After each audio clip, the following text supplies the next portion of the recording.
ওকে, তাহলে আজকের ক্লাস শুরু করতেছে। আজকে হচ্ছে আমাদের কুইক বুকস এর ফার্স্ট ক্লাস, তাই না? ওকে, আমরা গত ক্লাসে কিভাবে ইনটুইটের অ্যাকাউন্ট ওপেন করতে হয় বা কিভাবে কুইক বুকস এর একটা কোম্পানি সেট আপ করতে হয় সেটা সম্পূর্ণ দেখছি।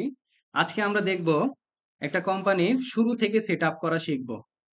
এখানে আপনাদের কোর্সে যে জিনিসটা আমি দেখাবো, শুরু থেকে সেট আপ কিভাবে করতে হয় একটা কোম্পানির, সেই সেট আপ গুলো আমরা বোঝার চেষ্টা করব এবং কুইক বুকস এর একটা বেসিক ধারণা নিব, যাতে পরবর্তীতে আমাদের আর কোনো সমস্যা না হয়।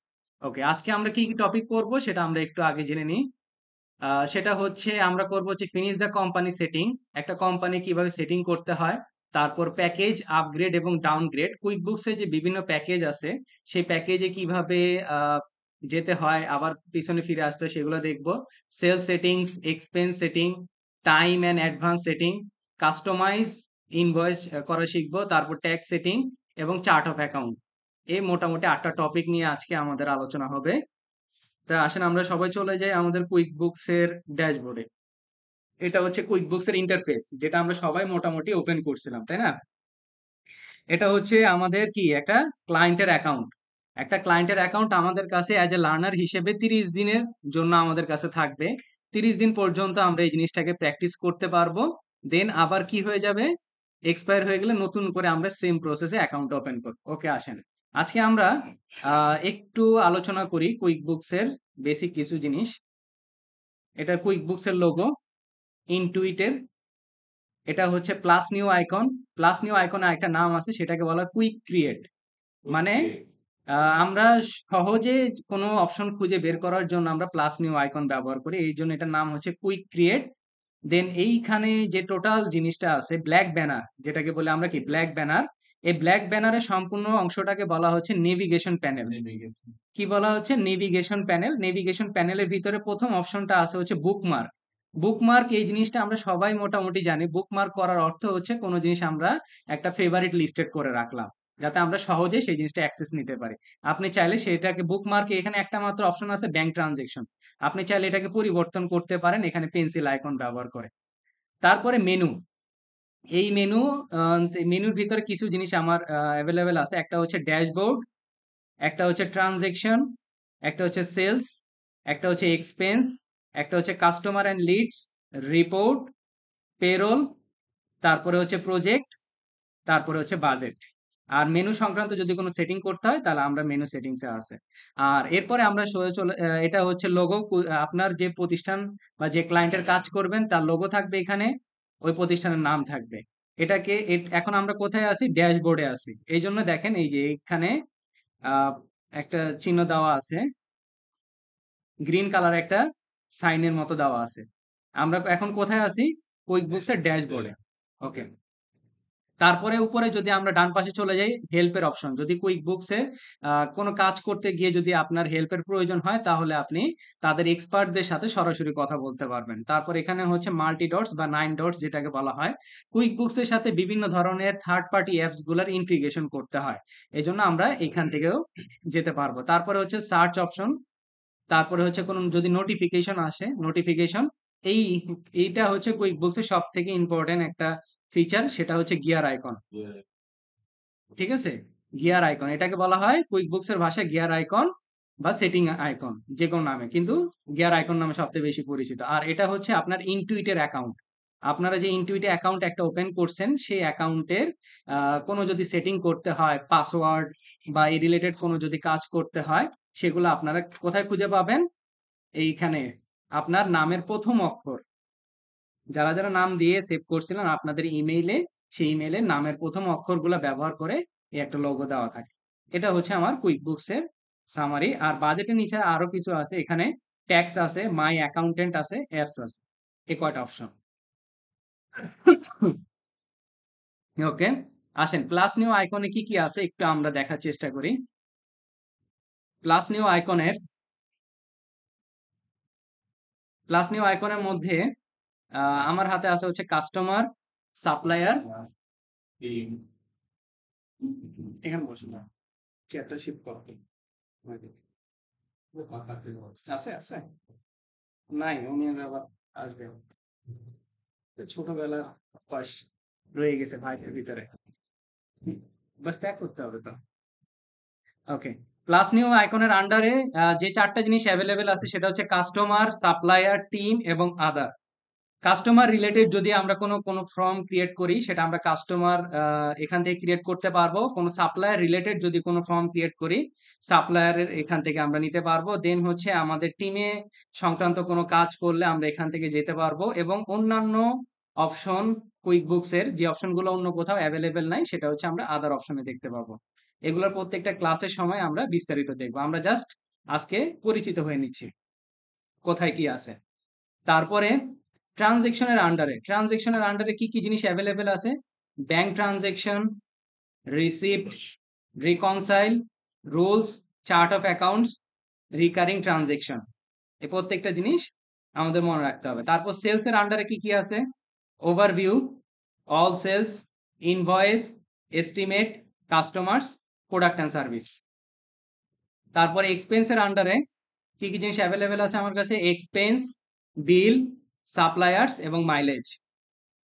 তারপরে কাস্টমার্স অ্যান্ড লিড, যেটা আমাদের কোনো কাজ নেই।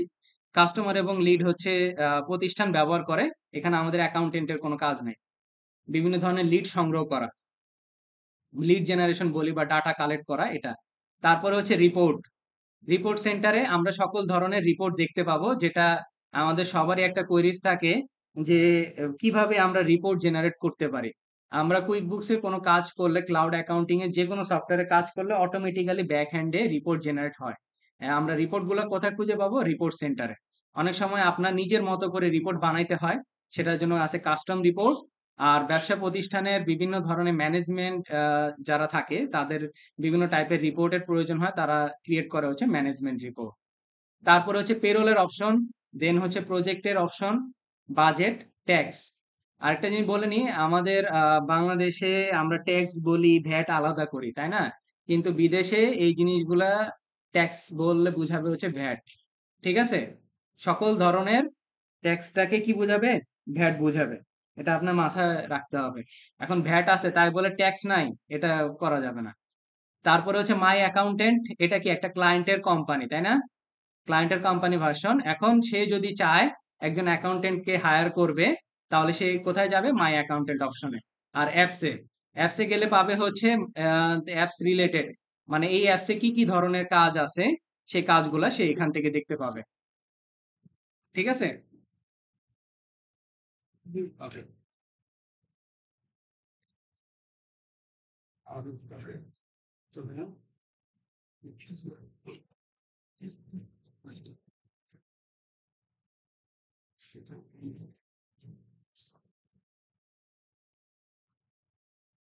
আচ্ছা, তাহলে এইটা হচ্ছে আমাদের কুইক বুকস এর টোটাল ইন্টারফেস।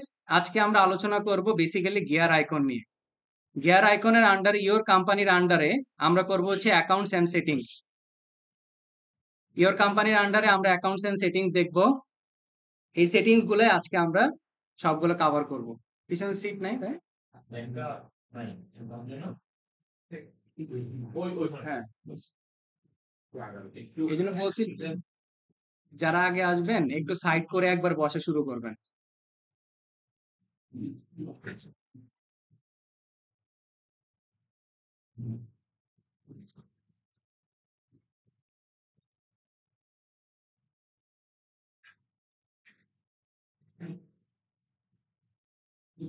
তা আমরা চলে যাব গিয়ার আইকন থেকে অ্যাকাউন্টস এন্ড সেটিংস এ। এই অ্যাকাউন্টস এবং সেটিংস এ আমাদের কিছু কাজ করতে হবে। প্রথমে আসি অ্যাকাউন্টস এন্ড সেটিংস এর আন্ডারে আমার কয়টা জায়গায় কাজ করতে হবে। সেটা হচ্ছে প্রথমে আমাকে কাজ করতে হবে কোম্পানি নিয়ে, তারপরে হচ্ছে বিলিং এন্ড সাবস্ক্রিপশন, তারপর হচ্ছে sales settings, expense setting, time settings and advance settings.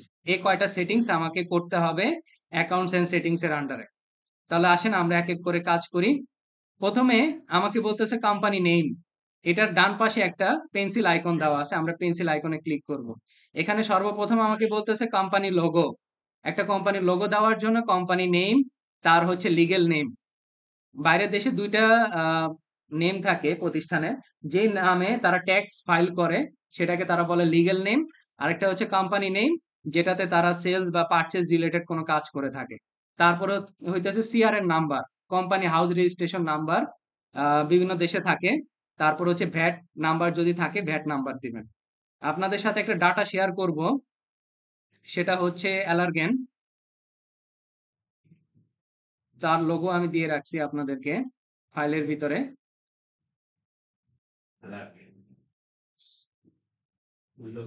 সবাই লোগোটা ডাউনলোড করে নেবেন। ওকে,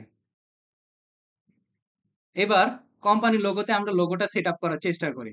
এই যে লোগোর এখানে প্লাস চিহ্ন দেওয়া আছে, আমরা এখানে প্লাসে ক্লিক করব।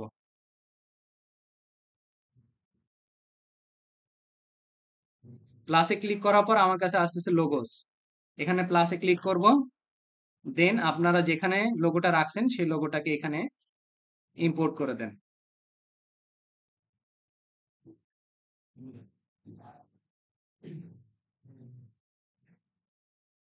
ওকে, লোগো সেভ। আমার লোগোটা সেভ হয়ে গেছে। এখন কোম্পানি নেম আমরা আপাতত এইভাবে রাখতেছি, লিগ্যাল নেমও ওইভাবে থাক। হাউস রেজিস্ট্রেশন নাম্বার আমি দিই নাই, ভ্যাট নাম্বারটা মনে হয় দিয়ে রাখছিলাম। না, হাউস রেজিস্ট্রেশন নাম্বার আছে তো, তাহলে হাউস রেজিস্ট্রেশন নাম্বারটা দিয়ে দিলাম। আর ভ্যাট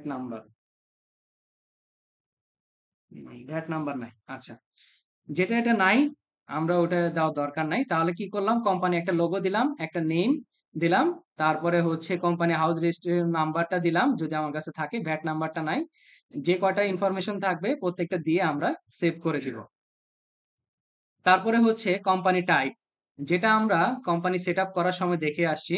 এটা হচ্ছে কি পার্টনারশিপ কোম্পানি, তাই না? আমি উপরে বলেও দিছি এটা হচ্ছে পার্টনারশিপ রিলেটেড কোম্পানি।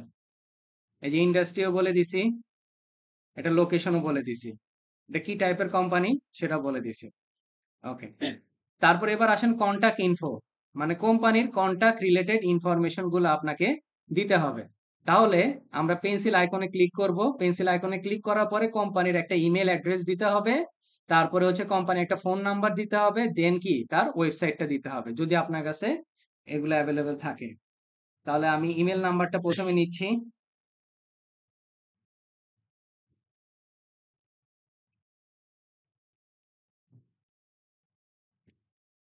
ওকে, কাস্টমার ফেসিং ইমেল আমি এটা সেম দিয়ে রাখতেছি, কারণ কোম্পানির দুইটা ইমেল থাকে, একটা হচ্ছে কোম্পানির নিজস্ব, আর একটা হচ্ছে কাস্টমারদের সাথে বা সাপ্লায়ারদের সাথে কন্ট্যাক্ট করার জন্য আলাদা একটা ইমেল থাকে।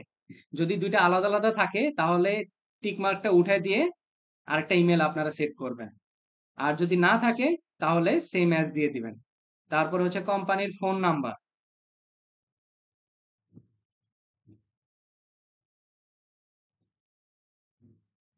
কোম্পানির ফোন নাম্বারটা দিয়ে দিলাম। এবার হচ্ছে ওয়েবসাইট,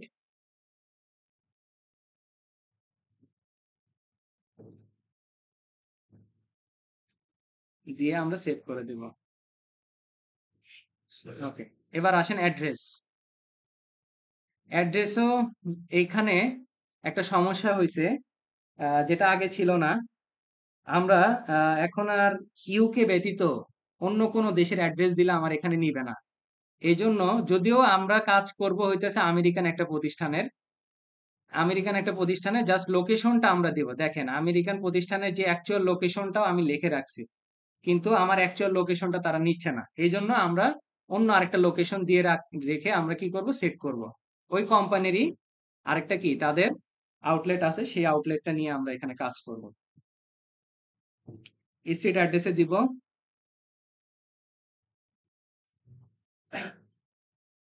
পোস্ট কোড দিলাম, তারপরে কান্ট্রিতে বার্কহ্যামশায়ার। হুম, ইউএস এর কোনো কিছুই নাই এখানে, এই জন্য সমস্যা হয়ে গেছে। শুধু আমি ঠিকানাটা চেঞ্জ করে দিছি, আর বাকি সব ডাটা ইউএস এরই থাকবে। এটা তো আমরা ফ্রি ব্যবহার করতেছি, এই জন্য সমস্যা এটা। আচ্ছা, এই সমস্যাটা আপনাদের সামনে অ্যারাইজ হবে। এখানে বলছে you and system administration are working on this at the same time, মানে আপনি এবং সিস্টেম দুইটা একসাথে কাজ করতেছে। এই জন্য অনেক সময় আপনাকে এরকম সিগন্যাল দিবে, তাহলে এটার জন্য ডান দিয়ে বের হয়ে যাবেন। বের হয়ে গিয়ে আবার নতুন করে ঢুকবেন। এটা হয় মাঝে মধ্যে, এটা নিয়ে প্যানিক হওয়া যাবে না। সবকিছু ঠিক আছে। হ্যাঁ, ওকে। তাহলে এখান থেকে আমরা কি কি দিলাম? কোম্পানি সেটিংস এর আন্ডারে কোম্পানির নেম, একটা লোগো দিলাম, কোম্পানির একটা নেম দিলাম, তারপরে হচ্ছে কোম্পানি হাউস রেজিস্ট্রেশন নাম্বারটা দিলাম, তারপরে কোম্পানি টাইপের ভিতরে ট্যাক্স ফর্ম এবং ইন্ডাস্ট্রি, এই দুইটা আমার বাই ডিফল্ট আসছে, কারণ হচ্ছে আমি প্রিভিয়াসলি এই দুইটাকে দিয়ে সেভ করে আসছি।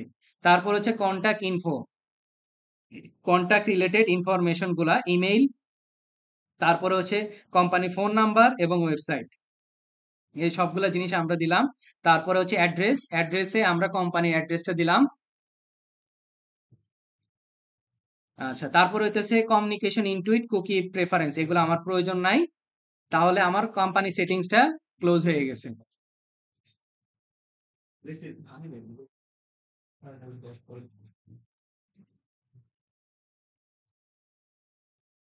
ওকে, এবার আসেন আমরা চলে যাব হচ্ছে নেক্সট সেটিং এ। এটা নতুন নিয়ে আসছে billing and subscription. Billing and সাবস্ক্রিপশনটা কি? সাবস্ক্রিপশন স্ট্যাটাস দেখেন, আমাকে বলতেছে ট্রায়াল এন্ডস 24 ডেজ, 24 দিন পরে এই ট্রায়াল পিরিয়ডটা কি হয়ে যাবে? শেষ হয়ে যাবে। সাবস্ক্রাইব করতে বলতেছে, মানে আপনাকে এটা পারচেজ করতে বলতেছে। দেখেন আমরা যে প্ল্যানে আছে, আমরা কি কুইক বুকস এর প্লাস নিয়ে কাজ করতেছি, তাই না? এটার ফ্রি ট্রায়ালটা কত দিনে শেষ হবে আমাকে বলে দিচ্ছে, জানুয়ারির 6 তারিখে গিয়ে আমার এই ট্রায়ালটা শেষ হবে। তখন আমাকে প্রতি মাসে 47 পাউন্ড করে আমাকে দিতে হবে plus VAT. 47 pound plus VAT সহ আমাকে পেমেন্ট করে কিনতে হবে। নেক্সট চার্জ মানে ফ্রি থ্রো 6/1/2025, জানুয়ারির 6 তারিখ পর্যন্ত আমরা এটা ফ্রি ব্যবহার করতে পারবো, এর পরবর্তীতে আমাকে কিনতে হবে। এটা হচ্ছে আমার বিলিং এন্ড সাবস্ক্রিপশন অংশ, এখানে আমার কোনো কাজ নাই। আচ্ছা, এবার আসেন সেলস। সেলস এর ভিতরে আমরা চলে যাব, এখানে আমার অনেক ধরনের কাজ আছে। একটু কিছু অপশন আমি এখন অন করব না, যেগুলো আমার পরবর্তীতে কাজের সময় আমরা এক এক করে অন করব, যাতে আমরা কাজের ইম্প্যাক্টটা দেখতে পারি কোথায় কি হচ্ছে। ঠিক আছে? শুধুমাত্র যেগুলো আমার এখন ম্যান্ডেটরি না, সেগুলো আমরা চেষ্টা করব অন করার। সেলস ফ্রম কন্টেন্ট আমরা এটা দিই। প্রেফার্ড ইনভয়েস টার্ম, আমরা যখন কোনো ইনভয়েস করব তখন তার একটা মেয়াদ থাকে। অনেক সময় বলা থাকে যে 30 দিন মেয়াদের, 15 দিন মেয়াদের, 20 দিন মেয়াদের, বা 60 দিন মেয়াদের, এরকম মেয়াদের কথা বলা থাকে। দেখুন এখানে প্রেফার্ড ইনভয়েস টার্ম মানে আপনি বলে দিচ্ছেন প্রেফার করে যে 30 দিন থাকবে, পরবর্তীতে এটা কিন্তু চেঞ্জ করা যাবে। আপনার কোনো একজন কাস্টমারের সাথে যখন ইনভয়েস করবেন তখন সেটা হইতে পারে 20 দিন মেয়াদেরও হইতে পারে, কোনো সমস্যা নেই, পরবর্তীতে গিয়ে এটাকে আবার পরিবর্তন করা যায়। আমরা জাস্ট একটা বাই ডিফল্ট দিয়ে দিচ্ছি। আচ্ছা, এখন আপনি চাইলে এখান থেকেও অ্যাড করতে পারেন। এখন অ্যাড কিভাবে করব? অ্যাড নিউতে চলে যাব। অ্যাড নিউতে যাওয়ার পরে আমরা এখান থেকে লিখবো হচ্ছে নেট 20 ডেজ। ওকে, ডিউ এখানে লিখবো 20, দিয়ে সেভ করে দিব। দেখেন নেট 20 ডেজ চলে আসছে। আপনি এইভাবে করে অনেকগুলা কি অ্যাড করতে পারেন ইনভয়েসের টার্ম। আচ্ছা, আমরা বাই ডিফল্ট 30 দিন দিয়ে রাখি। তারপর প্রেফার ডেলিভারি মেথড, ডেলিভারি মেথডের এখানে কোনো চেঞ্জ করবো না, নান থাকবে, শিপিংও এটা অফ থাকবে। তারপরে হচ্ছে কাস্টমার ট্রানজেকশন নাম্বার, কাস্টমারদের সাথে যতগুলো ট্রানজেকশন করো প্রত্যেকটা নাম্বার দিতে হবে, অবশ্যই এটা অন করা থাকবে।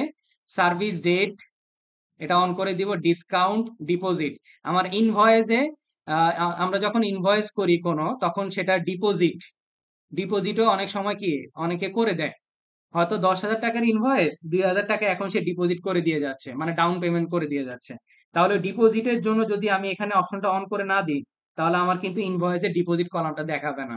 তারপর ডিসকাউন্ট, অনেক সময় আমাদের ডিসকাউন্ট দেওয়ার প্রয়োজন পড়তে পারে, তো ওই ডিসকাউন্টটা আমাকে এখান থেকে অন করে দিতে হবে। আমার ট্যাগের প্রয়োজন নাই। তাহলে এখান থেকে আমরা কি করলাম? এই অপশন থেকে সেলস ফ্রম কন্টেন্ট থেকে আমরা ইনভয়েসের একটা টার্ম দিলাম কতদিন মেয়াদের, তারপরে হচ্ছে আমরা ট্রানজেকশন নাম্বারটা, সার্ভিস ডেট, ডিসকাউন্ট এবং ডিপোজিট, এই অপশনগুলো আমরা অন করে দিব, দিয়ে জাস্ট সেভ করব। ইনভয়েস পেমেন্টের এখানে কোনো কাজ নাই। প্রোডাক্ট অ্যান্ড সার্ভিস, এটা প্লাস নিউতে চলে যাই। এখানে আমাকে বলতেছে প্রোডাক্ট এবং সার্ভিসের ভিতরে show product and service column on sales form. Sales related ফর্মের মধ্যে আমাকে প্রোডাক্ট এবং সার্ভিস রিলেটেড কলাম দেখাবে কিনা, অবশ্যই দেখাইতে হবে, এই জন্য আমরা এটা অন করা থাকবে।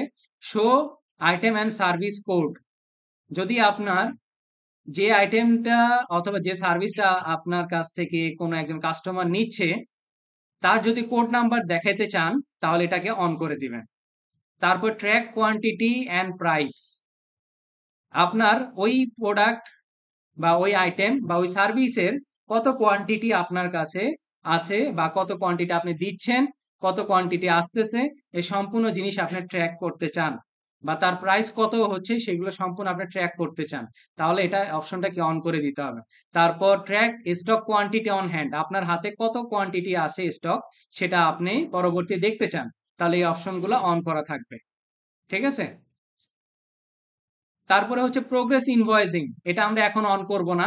প্রোগ্রেস ইনভয়েসিং এ কি বলছে জাস্ট একটু বলে নিই। Create multiple partial invoice from a single estimate.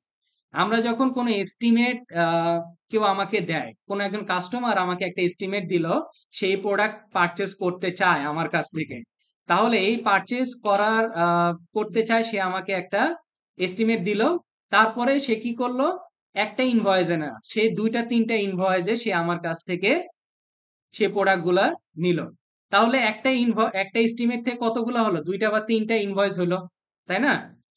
এখন আমরা এই অপশনটা এখন অন করব না। এই অপশনটা যদি আমরা অন না করি তাহলে এই যে দুইটা বা তিনটা যে ইনভয়েস করব তাদের যে পার্শিয়াল পেমেন্টটা, সেই পেমেন্টটা রিসিভ করতে আমার সমস্যা হবে। এই জন্য প্রোগ্রেস ইনভয়েসিং নামে আলাদা অপশন তারা কুইকবুক দিয়ে রাখছে, যে একটা এস্টিমেট থেকে যদি মাল্টিপল ইনভয়েস হয়, হোক সেটা পার্শিয়াল মানে আর কি অর্ধেক, যে কোনো ইয়ার হইতে পারে, ঠিক আছে, কন্ডিশনটা কি, একটা এস্টিমেট থাকবে, ইনভয়েস থাকবে কি অনেকগুলা। আমরা এই অপশনটাকে এখন অন করব না, এটা পরবর্তী দেখব। তারপর হচ্ছে মেসেজ, মেসেজে কিছু করতে হবে না। রিমাইন্ডারও, রিমাইন্ডার, এখন রিমাইন্ডার হচ্ছে কি, রিমাইন্ডার আপনি সেট করে দিতে পারেন অটোমেটিক রিমাইন্ডার। এখানে তিনটা রিমাইন্ডার ডেট তারা দিয়ে রাখছে। কোন একটা ইনভয়েস, আপনার ইনভয়েসটা কখন হয়, যখন কোনো একজন কাস্টমার আপনার কাছ থেকে কি কোনো product or item or service কি পারচেজ করে। এখন সে হয়তোবা কোনো কারণে টাকা দিতে ভুলে যাইতে পারে, এখন আপনি তাকে রিমাইন্ডার হিসেবে ইমেল পাঠাইতে হবে, তাই না? এখন আপনি তিনটা রিমাইন্ডার ডেট সেট করে দিতে পারেন, যে পেমেন্টের 10 দিন আগে একটা, পেমেন্ট ডেটের একটা, অথবা পেমেন্টের মানে আর কি ডেট শেষ হওয়ার 3 দিন পরে আরেকটা। আপনি আপনার ইচ্ছা মতো তিনটা রিমাইন্ডার সেট করে দিতে পারেন। ঠিক আছে, অ্যাজ এ উইশ। এখানে ক্লায়েন্ট যদি আপনাকে বলে সে অনুযায়ী আপনি রিমাইন্ডার গুলো সেট করবেন। এই যে রিমাইন্ডার গুলো জাস্ট ক্লিক করে অন করে দিবেন। দেখেন পরবর্তীতে এখানে প্রথম রিমাইন্ডারটা কি 3, এখানে ডেট চেঞ্জ করা যায়, কোনো সমস্যা নাই।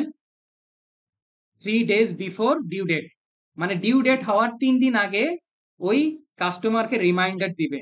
দেখেন রিমাইন্ডারের সাবজেক্ট টাইটেল, ইমেলের গ্রিটিংস, ইমেল কি লেখা হবে সম্পূর্ণটা কিন্তু কুইকবুকস লিখে রাখছে। আপনি যদি এটাকে অন করে দেন তাহলে 3 দিন আগে ওই কাস্টমারের কাছে কি যাবে, একটা বাই ডিফল্ট ইমেল চলে যাবে যে আপনার পেমেন্ট করতে হবে 3 দিন পরে। আপনি যদি আরেকটা রিমাইন্ডার সেট করতে চান ডিউ ডেটে, ওই ডেটেই আপনি আরেকটা রিমাইন্ডার তাকে দিতে চান যে হ্যাঁ আপনার আজকে পেমেন্ট দেওয়ার কথা, তাহলে এটা আরেকটা রিমাইন্ডার সেট করে দিতে পারেন। আরেকটা রিমাইন্ডার কি হইতে পারে, ডিউ ডেট শেষ হওয়ার 3 দিন পরে, বা আমি দিলাম, আর কোনো ডেট নাই, আচ্ছা আমি দিলাম হচ্ছে 2 দিন, 2 দিন পরে তাকে রিমাইন্ড দিবে। ডিউ ডেট শেষ হয়ে গেছে, তার 2 দিন পরে তাকে আবার রিমাইন্ড দিবে যে আপনার একটা ইনভয়েস কি ডিউ রয়ে গেছে। ঠিক আছে, এইভাবে করে আপনারা রিমাইন্ডার সেট করে দিতে পারেন। আর যদি না চান তাহলে এটাকে অফ থাকবে। ওকে। তারপর হচ্ছে অনলাইন ডেলিভারিতে কিছু কাজ করার নাই। স্টেটমেন্ট, অবশ্যই স্টেটমেন্ট অন থাকতে হবে। আমাদের কাস্টমার বিভিন্ন ধরনের থাকবে, বিভিন্ন ব্যক্তি থাকবে, বিভিন্ন প্রতিষ্ঠান থাকবে। সেই প্রতিষ্ঠানের আমাদের বছর শেষে তাদের স্টেটমেন্ট দেখার প্রয়োজন হতে পারে। তার সাথে আমি কত লেনদেন করছি, তার সাথে আমার কত ব্যালেন্স ডিউ আছে, কত ব্যালেন্স, কতগুলো ট্রানজেকশন হয়েছে, সব ধরনের আমার ডিটেলস দেখার প্রয়োজন পড়তে পারে। এই জন্য আমাকে কি করতে হবে, স্টেটমেন্ট অপশনটাকে অন রাখতে হবে। তাহলে আমরা সেলস রিলেটেড যে সেটিংসটা তার ভিতরে sales content, invoice payment, product service, তারপরে হচ্ছে রিমাইন্ডার এবং স্টেটমেন্ট, এই কয়টা অপশন আমরা দেখলাম। আর প্রোগ্রেস ইনভয়েসিংটা আমরা পরবর্তীতে অন করে কাজের সময় দেখব। এবার আসেন কাস্টমাইজ, এইখানে একটা কাজ আমরা করব। Customize the way forms look to your customers. আপনার কাস্টমারের কাছ থেকে যত ধরনের ট্রানজেকশন গুলা ঘটবে সেটা অবশ্যই কি একটা ইনভয়েসের মাধ্যমে হইতে পারে, তাই না? এখন ইনভয়েসটা কি সাদা মাটা হইতে পারে, যে কোনো প্যাটার্নের হইতে পারে। আপনি চাইলে ইনভয়েসটাকে নিজের মতো করে কাস্টমাইজ করে নিতে পারেন। তাহলে আসেন আমরা একটু এখানে অপশনটায় ক্লিক করব, কাস্টমাইজ লুক এন্ড ফিল। এখানে চলে আসলাম। এখানে স্ট্যান্ডার্ড একটা তারা বাই ডিফল্ট তারা দিয়েই রাখছে। এটার প্রিভিউ কি দেখা যাবে? দেখি তো। না, প্রিভিউ দেখা যাচ্ছে না আপাতত। এই যে প্রিভিউ, এরকম ইনভয়েসটা দেখতে নরমাল, অনেক সাদামাটা দেখা যাচ্ছে, তাই না? একেবারে সাদামাটা একটা ইনভয়েস দেখা যাচ্ছে। আমরা চেষ্টা করব এই ইনভয়েসটাকে আরেকটু সুন্দর করে নিয়ে আসার। ওকে, আমরা চলে যাব নিউ স্টাইল। কাস্টমার ফর্ম স্টাইলের থেকে নিউ স্টাইলের পাশে যে ড্রপ ডাউন, এখানে 3 ধরনের ফর্ম আপনি ক্রিয়েট করতে পারবেন। একটা হচ্ছে ইনভয়েস, একটা হচ্ছে এস্টিমেট, একটা হচ্ছে সেলস রিসিপ্ট। তিনটার কাজের সেটিং করার ধরন সেম। আমি একটা সেটিং করে দেখাবো, আপনারা বাকি দুইটা সেটিং করবেন। আসেন ইনভয়েসে চলে যাই। সর্বপ্রথম আমাকে এখানে বলতেছে একটা নাম দিতে। 3টা অপশন, ডিজাইন, কন্টেন্ট, ইমেইল, 3টা অপশন আপনার কাছে। সর্বপ্রথম আপনি এখানে একটা কি দিবেন, আপনার নাম দিবেন। এই যে টেমপ্লেটটা আমরা দিলাম কাস্টমাইজ ইনভয়েস, কাস্টমাইজ ইনভয়েস, এটা একটা টেমপ্লেটের নাম দিলাম। এরপরে আপনাকে বলতেছে কোন টাইপের প্যাটার্ন গুলো আপনাকে দেখতে বলতেছে। এটা ভালো লাগে, বিভিন্ন ধরনের ডিজাইন আছে। এই যে বিভিন্ন ধরনের ডিজাইন, বোল্ড আছে, ফ্রেন্ডলি আছে। আপনার যেটা যেই ধরনের ডিজাইন ভালো লাগে আপনি সেই ধরনের, এটার বাইরে আপনি যেতে পারবেন না। তিনে 6টা ডিজাইন আছে তাদের কাছে। আচ্ছা, আমি আপাতত পক্ষে ফ্রেশটাই রাখলাম। মেক লগো এডিট, আপনি কি লগো দেখাতে চান? অবশ্যই। তাহলে শো লগোতে দিব। দেখেন লগো চলে আসছে না? এখন আপনি লগো কোন পাশে দেখা, লগো সাইজ আপনি ঠিক করে দিতে পারেন, স্মল, মিডিয়াম, লার্জ। আমরা আপাতত মিডিয়ামে রাখলাম। প্লেসমেন্ট কোন পাশে দেখ, এখন কোথায় আছে? ডান পাশে আছে। আপনি চাইলে মাঝখানে এনে দিতে পারেন, আপনি চাইলে বাম পাশে এনে দিতে পারেন, যে কোনো জায়গায় দেওয়া যায়। ডান পাশে আমি রাখলাম আপাতত। এরপরে বলতেছে ট্রাই অ্যানাদার কালার। এখান থেকে আপনি ইনভয়েসের কালারটাকে চেঞ্জ করে দিতে পারেন। এই দেখেন যে কোনো কালারে ক্লিক করবেন, সেই কালার অনুযায়ী হয়ে যাবে। ঠিক আছে, আমি আপাতত এটা রাখলাম। ওকে, এটা রাখলাম। আচ্ছা, তারপরে সিলেক্ট ডিফারেন্ট ফন্ট। আমরা ফ্রন্ট বলতে বুঝি নরমালি আমাদের বাঙালিদের কাছে টাইমস নিউ রোমান, কিন্তু কুইক বুকস আরো 3টে ফন্ট আপনার কাছে অ্যাভেলেবেল রাখছে। সেটা হচ্ছে কুরিয়ার, এই যে কুরিয়ারের হচ্ছে এরকম একটু লেখা থাকবে। তারপরে হচ্ছে আহ এরপরে আরেকটা এভাবে টাইমস নিউ রোমানে এভাবে থাকবে। এই 3টের বাইরে ঢোকা যাবে না? না, 4টার বাইরে আপনি কোনো কাজ করতে পারবেন না। তারপরে হচ্ছে ফন্টের সাইজ 8, 10, 12, আপনি যে কোনো ফন্টের সাইজ আপনি এখান থেকে সিলেক্ট করতে পারেন। আমি আপাতত 10 দিলাম। তারপরে হচ্ছে এডিট প্রিন্ট সেটিংস। যদি আপনারা প্রিন্ট করতে যান, আমরা সবাই জানি প্রিন্ট করতে গেলে তার কিছু মাপের প্রয়োজন আছে, টপ, লেফট, বটম এবং রাইট। আপনার যদি মাপ জানা থাকে ওয়েল, কোনো সমস্যা নাই, মাপটাকে আপনি কাস্টমাইজ করে নেবেন। আর যদি জানা না থাকে, হাত দেওয়ার কোনো দরকার নাই। এটাই A4 সাইজের মাপ। তাহলে আমরা এখান থেকে দেখলাম টেমপ্লেটটাকে চেঞ্জ করা, দেখলাম লগো দেওয়া শিখলাম, কিভাবে কালার দিতে হয়, তারপরে হচ্ছে কিভাবে ফ্রন্টের সাইজ ঠিক করে দিতে হয়, আর মার্জিনের।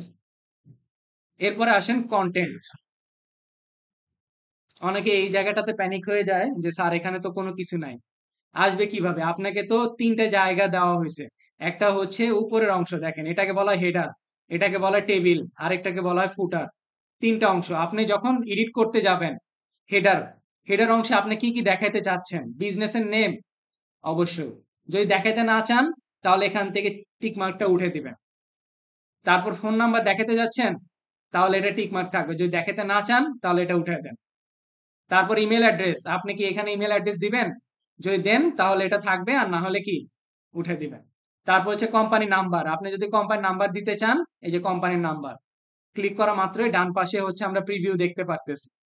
অ্যাড্রেস যদি দিতে চান, তাহলে এই যে অ্যাড্রেসটা এখানে চলে আসবে, এই যে অ্যাড্রেস এখানে চলে আসছে। তারপর ওয়েবসাইট যদি দিতে চান, ওয়েবসাইটে ক্লিক করবেন, এই যে দেখেন ওয়েবসাইট www.allergen.com। যেটা দিতে চান না সেটা উঠাই দিবেন। তারপরে হচ্ছে ফর্ম, ফর্মে হচ্ছে এটার নামটা কি, ইনভয়েস। আর ট্যাক্সের ক্ষেত্রে আমরা নাম দিব হচ্ছে ট্যাক্স ইনভয়েস, ভ্যাট লেখা ছিল। হ্যাঁ, কোথায়? হ্যাঁ,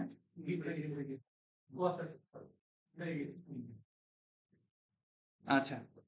তারপরে আমার ডিসপ্লেতে কি কি দেখাবে, টার্ম দেখাবে, ডিউ ডেট, পেমেন্ট মেথড, কাস্টমারের ভ্যাট নাম্বার। এই জিনিসগুলো দেখাতে চাইলে আপনারা প্রত্যেকটা অপশন রেখে দিবেন। এটা হচ্ছে মানে হেডার অপশনের সেটিং। এবার আসেন আমরা মাঝখানেটাতে যদি ক্লিক করি, এটাকে বলা হয় টেবিল। এখন আপনি টেবিলটা কি রকম দেখতে যাচ্ছেন, এখানে টেবিলের জন্য টেবিল কি কি ঘর আছে দেখেন, একটা হচ্ছে ডেটের জন্য, একটা হচ্ছে আইটেমের নেমের জন্য, একটা হচ্ছে ডেসক্রিপশনের জন্য, একটা হচ্ছে ভ্যাটের জন্য, একটা কি কোয়ান্টিটি, একটা কি রেট, একটা হচ্ছে অ্যামাউন্ট। এখন আপনি যদি ডেটের কলাম দেখতে না চান, এখান থেকে ডেট উঠাই দিবেন। তারপরে হচ্ছে প্রোডাক্ট অ্যান্ড সার্ভিসের ক্ষেত্রে আপনি যদি কোনো চেঞ্জ আনতে চান, দেখেন এটা ক্লিক করার সাথে সাথে কি হয়েছে, আইটেম নেম এবং ডেসক্রিপশন দুইটা এক কলামে চলে গেছে। এই দেখেন, ক্লিক করা মাত্র কি একই কলামে চলে গেছে না? কিন্তু দেখতে ভালো দেখা যাচ্ছে না, আমি আলাদা আলাদা রাখবো। তারপর হচ্ছে ভ্যাটের কলাম থাকবে অবশ্যই, কোয়ান্টিটি কত সেটা তো অবশ্যই থাকতে হবে, রেটও থাকতে হবে, অ্যামাউন্টও থাকতে হবে, প্রত্যেকটা জিনিস আমার ঠিক থাকতে হবে। ওকে, এরপরে আসেন আমাদের যে ফুটার অপশন, ফুটার অপশনের ভিতরে কি কি কলাম আমি ওই যে অপশনে অন করে দিয়ে আসছিলাম, ডিসকাউন্ট, ডিসকাউন্টের একটা কলাম, তারপরে হচ্ছে ডিপোজিটের একটা কলাম। আপনি যদি এই যে নিচে ভ্যাট সামারি নামে একটা ট্যাক্সের সামারি দেখাচ্ছে না, আমি এটা চাচ্ছি না, এই জন্য আমি এটাকে উঠাই দিব। এই যে দেখেন চলে গেছে। তারপরে বলতেছে এখানে আমরা বাম পাশে অনেক সময় কিছু লিখে থাকি, যেরকম হচ্ছে কোনো প্রোডাক্টের ওয়ারেন্টির মেয়াদ 6 মাস বা 2 মাস, এরকম একটা কিছু আমরা কন্ডিশন দিয়ে থাকি। তাহলে আসেন আমরা একটু কন্ডিশনটা লিখি।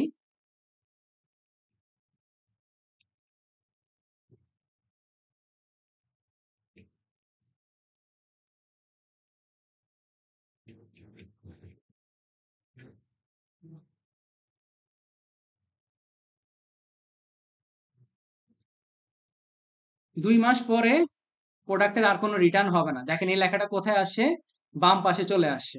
এখন আপনি চাইলে এই লেখার সাইজটাকে বড় করে দিতে পারেন, 8 থেকে একটু 10 দিতে পারেন, বা আপনার যদি মনে চায় 12 দিবেন, অবশ্যই 12 দিলে একটু বড় দেখা যাচ্ছে, আমি 10-এ রাখলাম। এটা ইনভয়েসের বাম পাশে দেওয়া থাকবে। তারপরে বলতেছে লাস্টে অনেক সময় তো ওই যে লেখা থাকে না যে ধন্যবাদ আবার আসবেন, বা এরকম গ্রিটিংস রিলেটেড কিছু, এটা আপনি নিচে লিখে দিতে পারেন।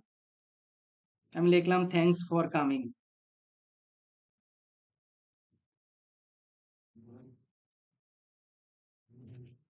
ওকে, আমি এটাকে একটু ফ্রন্টটাকে বড় করে দিই যাতে একটু বুঝতে সুবিধা হয়। এটা আপাতত কোথায় থাকবে, সেন্টারে থাকলো। তাহলে আমাদের হেডার অংশ ঠিক করলাম আমরা, টেবিলের অংশ আর হচ্ছে কি ফুটারের অংশ, এই তিনটা ঠিক করা শেষ হলে আমরা চলে যাব হচ্ছে ইমেইলে।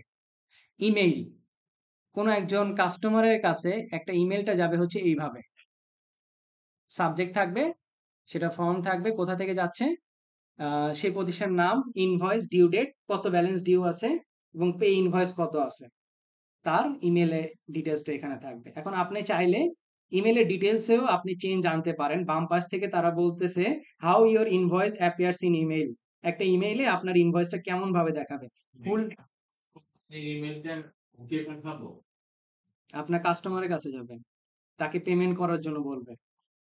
এখন এটা আপনি চাইলে ফুল ডিটেলস আকারে দিতে পারেন, অথবা সামারাই আকারে দিতে পারেন, যে কোনো, অথবা যদি কোনো পিডিএফ অ্যাটাচ করে দিতে চান, পিডিএফ অ্যাটাচ করে দিতে পারবেন, যে কোনো ওয়েতে আছে। তারপরে স্ট্যান্ডার্ড ইমেলে সাবজেক্টের নাম আপনি চাইলে প্রত্যেকটা জিনিস কি করতে পারেন, চেঞ্জ করতে পারেন। তারপর গ্রেটিংস। আপনার যদি মনে হয় যে না ওরা যে ইমেলটা লিখছে সেটা আপনার কাছে ভালো লাগে নাই, এই যে মেসেজ টু কাস্টমার, এটাকে ডিলিট করে আপনি আপনার মতো করে নিজের মতো করে মেইল লিখবেন। তারা তো বাই ডিফল্ট একটা দিয়ে রাখছে, তারা সুন্দর করে লিখেই রাখছে যে we appreciate your business. Please find your invoice detail here. Feel free to contact us if you have any question. Have a great day. Allergen. এভাবে লিখে রাখছে। And আপনি চাইলে এখান থেকে মেসেজটাকে কি চেঞ্জ করে দিতে পারেন। এই কয়টাই অপশন। আমরা এতক্ষণ ডিজাইন কাজ করলাম, কন্টেন্ট নিয়ে কাজ করলাম এবং ইমেল নিয়ে। এবার আসেন এটাকে আমরা একটু প্রিভিউ দেখতে চাই। আমার যে ইনভয়েসটা আমি এতক্ষণ করলাম সেটার একটা নমুনা আমি দেখি যে কেমন হয়েছে ইনভয়েসটা দেখতে।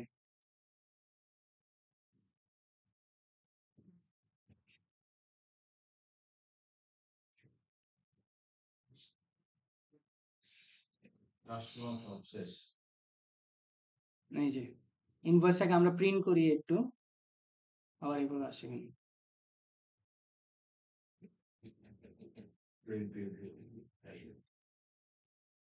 একটু ডাউনলোড করি, দেখি কেমন দেখা যাচ্ছে।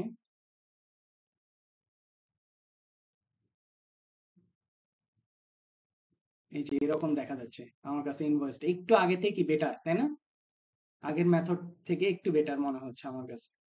আপনারা এভাবে কি করতে পারেন, একটা ইনভয়েসকে কাস্টমাইজ করে নিতে পারেন নিজের মতো করে, ইনভয়েসটা কেমন হবে। এই রকম ভাবে আপনার হাতে আরো দুইটা টেমপ্লেট আছে নিউ স্টাইলের পাশে, একটা হচ্ছে এস্টিমেট, একটা হচ্ছে সেলস রিসিপ্ট। আপনারা এই দুইটা কাজ করবেন। আর অ্যাসাইনমেন্ট সাবমিট করবেন হচ্ছে এই যে মাত্র ইনভয়েসের পিডিএফটা দিলাম সেই পিডিএফটা নিয়ে সাবমিট করবেন। ঠিক আছে? এখন আসেন, এটা করলেই যে আমার সব ইনভয়েসের প্যাটার্ন দেখতে এমন হবে এমন না, এটাকে আমাকে বাই ডিফল্ট সেট করে দিতে হবে না? এই জন্য আমরা কাস্টমাইজ ইনভয়েসের পাশে এডিট করতে চাইলে আবার এডিট অপশনে যাবেন, আর পাশে যে ড্রপ ডাউন মেনু আছে এখান থেকে আপনি প্রিভিউ দেখতে পারেন, বা এই এই যে নামটা এই নামটাকে চেঞ্জ করতে পারেন, চাইলে ডিলিট করে দিতে পারেন। আর লাস্টে অপশনটা হচ্ছে মেক ডিফল্ট। আমরা এটাকে ডিফল্ট কেন করব? আমাদের যতগুলো ইনভয়েস আমরা ক্রিয়েট করব সেগুলোর প্রিন্ট দেখতে যাতে আমার এই কাস্টমাইজ ইনভয়েসের মতো হয়, এজন্য আমরা বাই ডিফল্ট এটা আমরা দিয়ে দিব। ঠিক আছে? তো এটা হচ্ছে আমার কাস্টমাইজ ইনভয়েস। আপনারা ঠিক একইভাবে এস্টিমেট এবং সেলস রিসিপ্টটা করবেন। ওকে, আমরা আবার চলে যাই গিয়ার আইকন থেকে অ্যাকাউন্টস এন্ড সেটিংস। তাহলে আমাদের কোম্পানি সেটিং গেল, বিলিং এন্ড সাবস্ক্রিপশন আমরা জানলাম, তারপর হচ্ছে সেলস রিলেটেড কাজ আমাদের ওকে। এবার হচ্ছে এক্সপেন্স, এক্সপেন্স রিলেটেড কাজগুলো আমরা একটু দেখব। এক্সপেন্স রিলেটেড কাজগুলো দেখার আগে আমাকে এখানে কি কি বলছে তারা আমরা একটু পড়ি। প্রথমে হচ্ছে বিল এবং expense, show item table on expense and purchase form. আমাদের এক্সপেন্স এবং পারচেজ রিলেটেড যে ফর্মগুলো আমরা ব্যবহার করব সেখানে আইটেম টেবিল নামক জিনিসটা কি টেবিলটায় থাকবে। অবশ্যই আমরা চাচ্ছি কি কি আইটেম আমরা এক্সপেন্স করতেছি বা পারচেজ করতেছি সেটা আমাকে দেখাবে। তারপর show tag field on expense and purchase, আমাদের কোনো ট্যাগের কোনো প্রয়োজন নাই, আমরা এটাকে অফ করে দিব। তারপর হচ্ছে track expense and item by customer, অবশ্যই আমরা জানতে চাই যে আমাদের এক্সপেন্স এবং আইটেম সেই সম্পর্কে জানতে চাই, এই জন্য আমরা এটাকে ট্র্যাকিং এর জন্য আমরা অন করে দিব। তারপর বলতেছে মেক এক্সপেন্স এন্ড আইটেম আর বিলেবল, এই অপশনটা আমরা এখনই অন করব না। এই অপশনের কাজ আমাদের ক্লাসে আছে, পরবর্তীতে আমরা ওইখানে গিয়ে এই অপশনটা অন করব, তাহলে আমরা ডিফারেন্সটা বুঝতে পারবো। আচ্ছা, তারপর বলা হচ্ছে ডিফল্ট বিল পেমেন্ট টার্ম। আমরা একটু আগে সেলস রিলেটেড ফর্মে আমরা সেট করে দিয়ে আসি টার্ম কতদিন, 30 দিন মেয়াদের। আমরা চাইলে আমরা যখন কোনো বিল পেমেন্ট করতে যাব তখন আমরা নিজেদের জন্য একটা কি ডেট আমরা সিলেক্ট করে দিতে পারি। যদি না দেন কোনো সমস্যা নেই, পরবর্তীতে গিয়ে আবার কি করতে পারবেন, সেটাকে সেট করা যাবে। তাহলে আপাতত আমরা সেভ দিব। তারপর হচ্ছে পারচেজ অর্ডার, অবশ্যই পারচেজ অর্ডার থাকবে, কারণ আমরা যখন কারো কাছ থেকে কোনো জিনিস ক্রয়ের আগে তাকে আমরা একটা অর্ডার দিব পারচেজের জন্য, সেটা হচ্ছে আমাদের পারচেজ অর্ডার হবে। দেন মেসেজ অপশনে আমাদের কোনো কাজ নাই, পারচেজ অর্ডার যখন করতে যাব তখন অবশ্যই মেসেজ থাকবে, সেটা আমরা সবাই জানি। এটা আর আমাদের কোনো এখানে এক্সপেন্সের মধ্যে কোনো কাজ নাই। এরপরে আসেন টাইম। টাইমের এখানে আমরা যে দেশের ক্লায়েন্ট নিয়ে কাজ করব, সেই দেশের ক্লায়েন্ট তাদের first day of work week সেটাকে সেট করে দিবে। আমি first day of work week এখানে দিয়ে রাখছি সম্ভবত মানডে। সানডে বন্ধ থাকে, মানডে থেকে স্টার্ট হয় তাদের প্রথম কর্মদিবস। এই যে সেম প্রবলেম, আমি এবং সিস্টেম একসাথে কাজ করতেছি, এই জন্য প্রবলেম দেখা দিচ্ছে। আবার একটু বের হয়ে আবার নতুন করে জয়েন হবেন।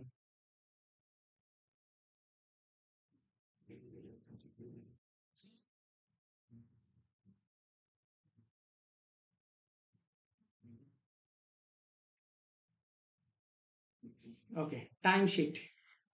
টাইমশিট কেন প্রয়োজন? আমার প্রতিষ্ঠানে যদি কোনো কর্মচারী কাজ করে, তারা কত ঘন্টা সার্ভিস প্রোভাইড করছে, তাদের সেই সার্ভিস প্রোভাইড গুলাকে আমার ট্র্যাক করার প্রয়োজন পড়তে পারে। এই জন্য আমরা এই দুটো অপশন অন করে রাখবো। ঠিক আছে, এই দুটো অপশন আমাদের অন থাকবে।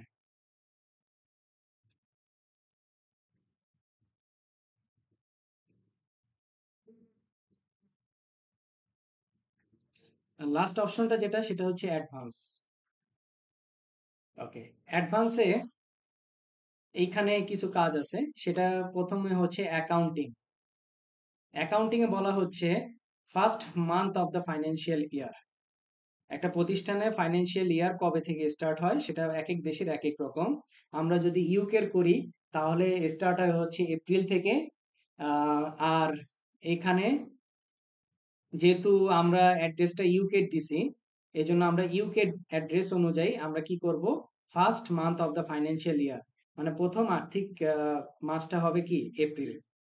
তারপরে first month of the tax year মানে এপ্রিল থেকে আমরা ট্যাক্সটা কি কাউন্ট করতে চাচ্ছি, এই জন্য আমরা কি দিব, সেম অ্যাজ ফাইন্যান্সিয়াল ইয়ার।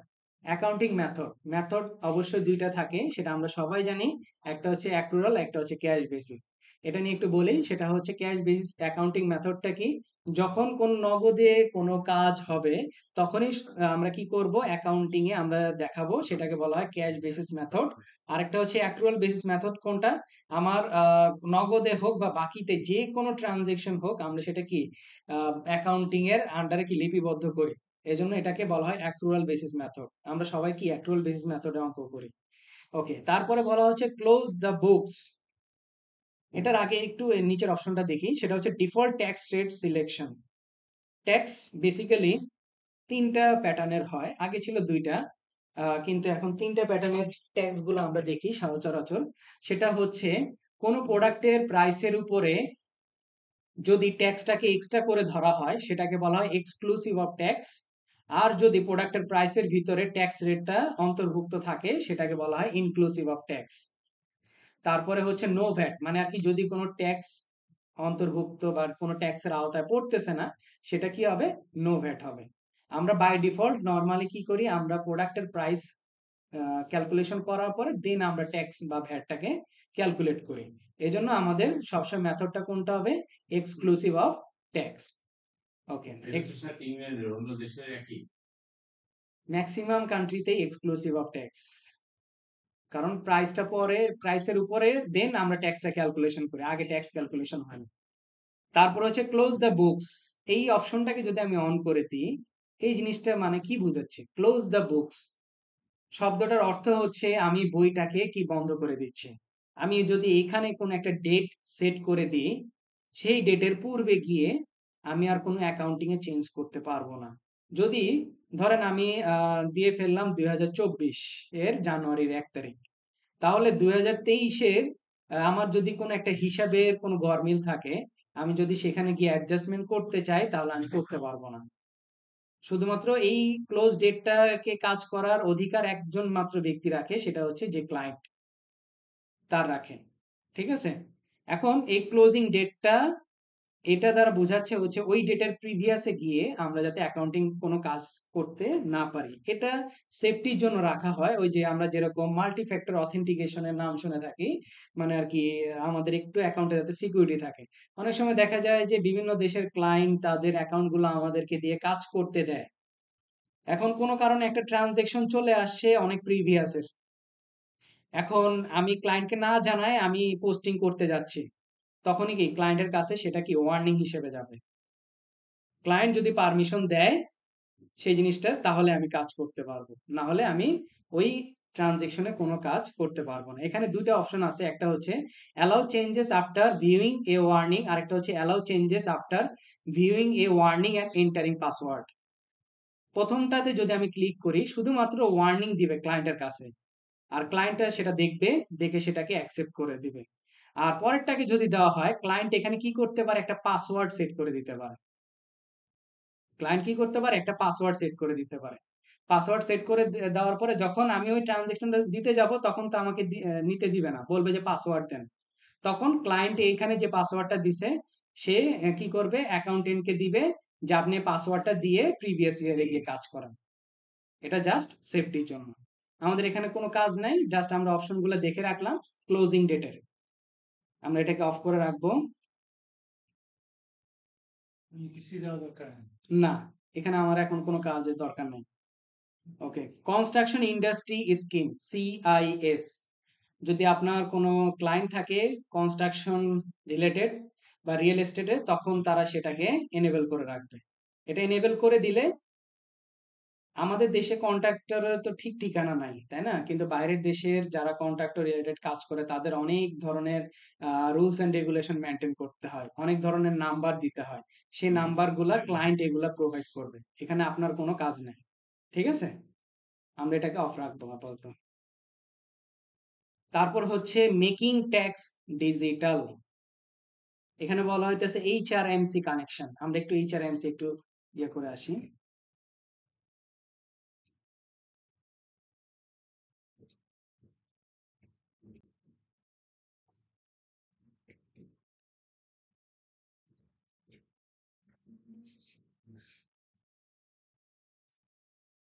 কি এইচআরএমসির ফুল মিনিং কি বলতেছে? জি, আমরা অনলাইনে ভ্যাট দিই, অনলাইনে ট্যাক্স দিই, তাই না? অনলাইনে ট্যাক্স এখনো পর্যন্ত চালু হয় নাই। যদিও অনেকটা সমস্যা বা অনেকটা প্রবলেমের কারণে চালু হয় না। বাট অনলাইন হচ্ছে আস্তে, আস্তে। ঠিক একইভাবে বাইরের দেশের যতগুলা কান্ট্রিতে আছে তাদের ট্যাক্সের সিস্টেমটা কিন্তু হচ্ছে অনলাইন। আমাদের মতো ম্যানুয়াল বেস না। এইজন্য এইচআরএমসি মানে মেকিং ট্যাক্স ডিজিটাল। মানে ট্যাক্সটাকে অনলাইনের সাথে কানেকশন করার জন্য একটা নাম্বার থাকে এইচআরএমসির। আমাদের যেরকম টিন সার্টিফিকেট থাকে, সে টিন সার্টিফিকেটের মতো বাইরের দেশের এইচআরএমসির একটা নাম্বার থাকে, সেটাকে কানেকশন করতে হয় কুইক বুকস এর সাথে। এই যে দেখেন, জি, এখানে বলা হইতেছে connect to HRMC to stay on top of your tax deadlines and submit digital tax VAT return. মানে ডিজিটালি আপনাকে ভ্যাট রিটার্নটা দেওয়ার জন্য তারা বলতেছে কি লার্ন হাউ টু কানেক্ট, আপনাকে কানেক্ট করতে বলতেছে। আমাদের কাছে তো আর এইচআরএমসি কোনো নাম্বার নাই, এই জন্য আমরা এটা কোনো কাজ করবো না, এটা এইভাবে অফ থাকবে। তারপরে আসেন কোম্পানি টাইপ, যেটা আমরা কোম্পানি শুরুতে আমরা দিয়ে আসছি, partnership liability, limited liability company. এরপরে আসেন chart of accounts. Chart of অ্যাকাউন্টসে আমরা একটু যাই। চার্ট অফ অ্যাকাউন্টস এটা দেখার আগে একটু ডুপ্লিকেট করে নিয়ে আসি।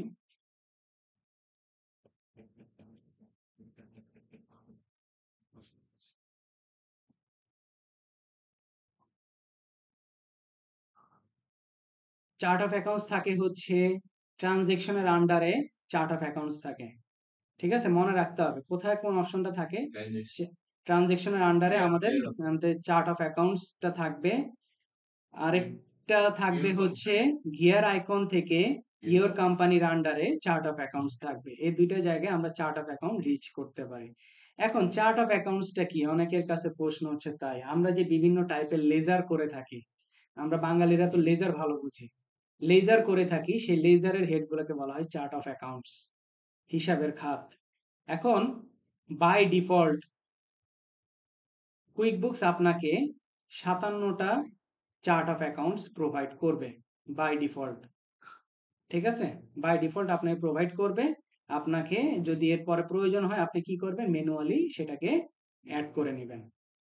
কথা বুঝাইতে পারছি? বাই ডিফল্ট আপনার 57টা দিবে। এখন দেখেন, আমরা যখন কোনো লেজার করি তখন সেটার একটা কোড নাম্বার থাকে, তাই না? কোড নাম্বার থাকে, কোড নাম্বারটা দিলে আমাদের কি ফ্যাসিলিটি হয়? কোড নাম্বার দেওয়া তো ম্যান্ডেটরি না। কোড নাম্বার দিলে ফ্যাসিলিটি কি হয়? যাতে আমাদের ওই লেজারটা খুঁজে পেতে আমাদের কি সুবিধাজনক হয়, তাই না? তো এখন ওই লেজারটা আমরা যেহেতু খুঁজে পাবো আমাদের সুবিধার জন্য, তাহলে আমাদের ক্লাউড অ্যাকাউন্টিংও তো সেই সিস্টেমটা নিয়ে আসতে হবে, নাম্বারটা। এখন তো নাম্বার আছে কি? নাই। তাহলে আসেন আমরা একটু নাম্বারটা আনার জন্য আমাকে কি করতে হবে? ওই যে সেটিংস, সেই চার্ট অফ অ্যাকাউন্টসে কি করতে হবে? এনেবল অ্যাকাউন্ট নাম্বার, এটা কি করে দিতে হবে? অন করে দিতে হবে। কিন্তু অন করলেই কাজ শেষ হয় নাই, এইখানে ক্লিক করতে হবে শো অ্যাকাউন্ট নাম্বার, মানে অ্যাকাউন্ট নাম্বারটা যাতে আপনি দেখতে পারেন, এটা কি ক্লিক করে দিতে হবে। ঠিক আছে? আর ডিসকাউন্ট অ্যাকাউন্ট আমরা কিছুই দিব না, সেটা বাই ডিফল্ট তারা নিয়ে নিবে, ডিসকাউন্টের হিসাব। এটাকে আমরা সেভ করি। এবার একটু এই জায়গাটাকে রিলোড দিই বা রিফ্রেশ করি।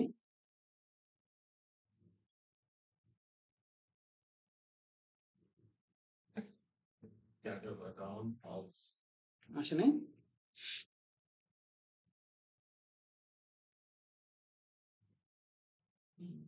The account setting mean transaction.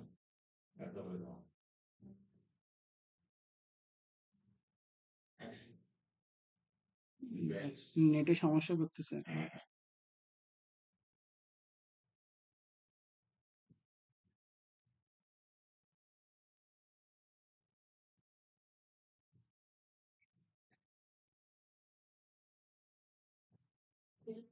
Save save তো করলাম,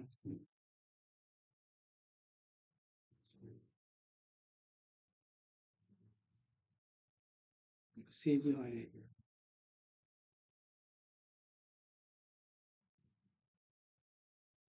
ও, এই সমস্যা দেখা দিছে।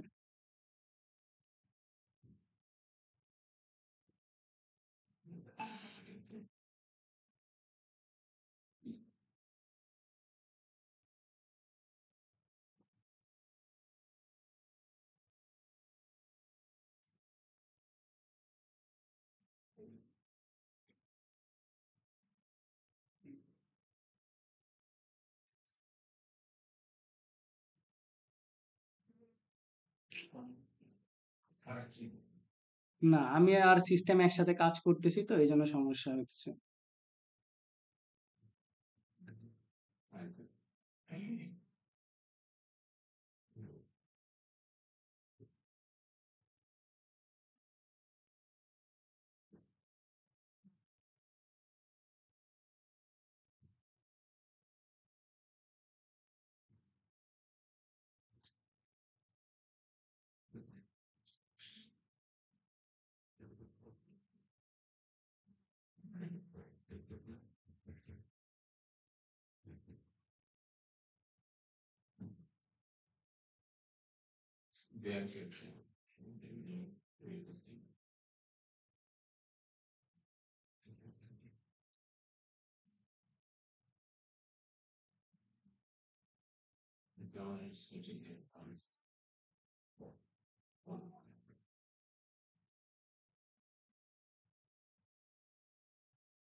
সিস্টেমে সমস্যা করতেছে।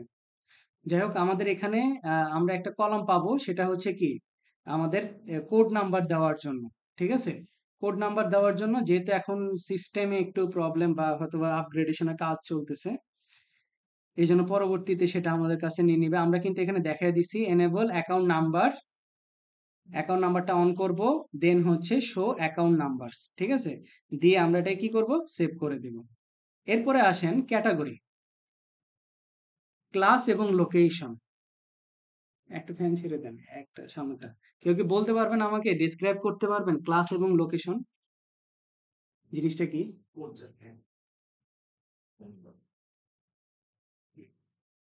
কেউ বলেন আমাকে একটু শুনি, ক্লাস এবং লোকেশন।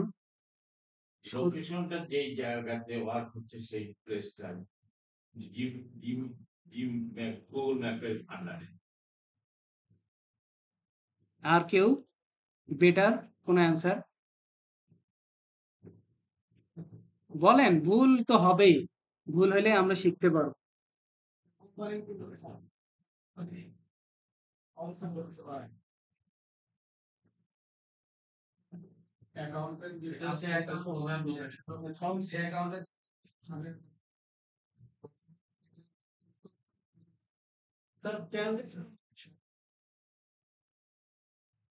ওকে, আর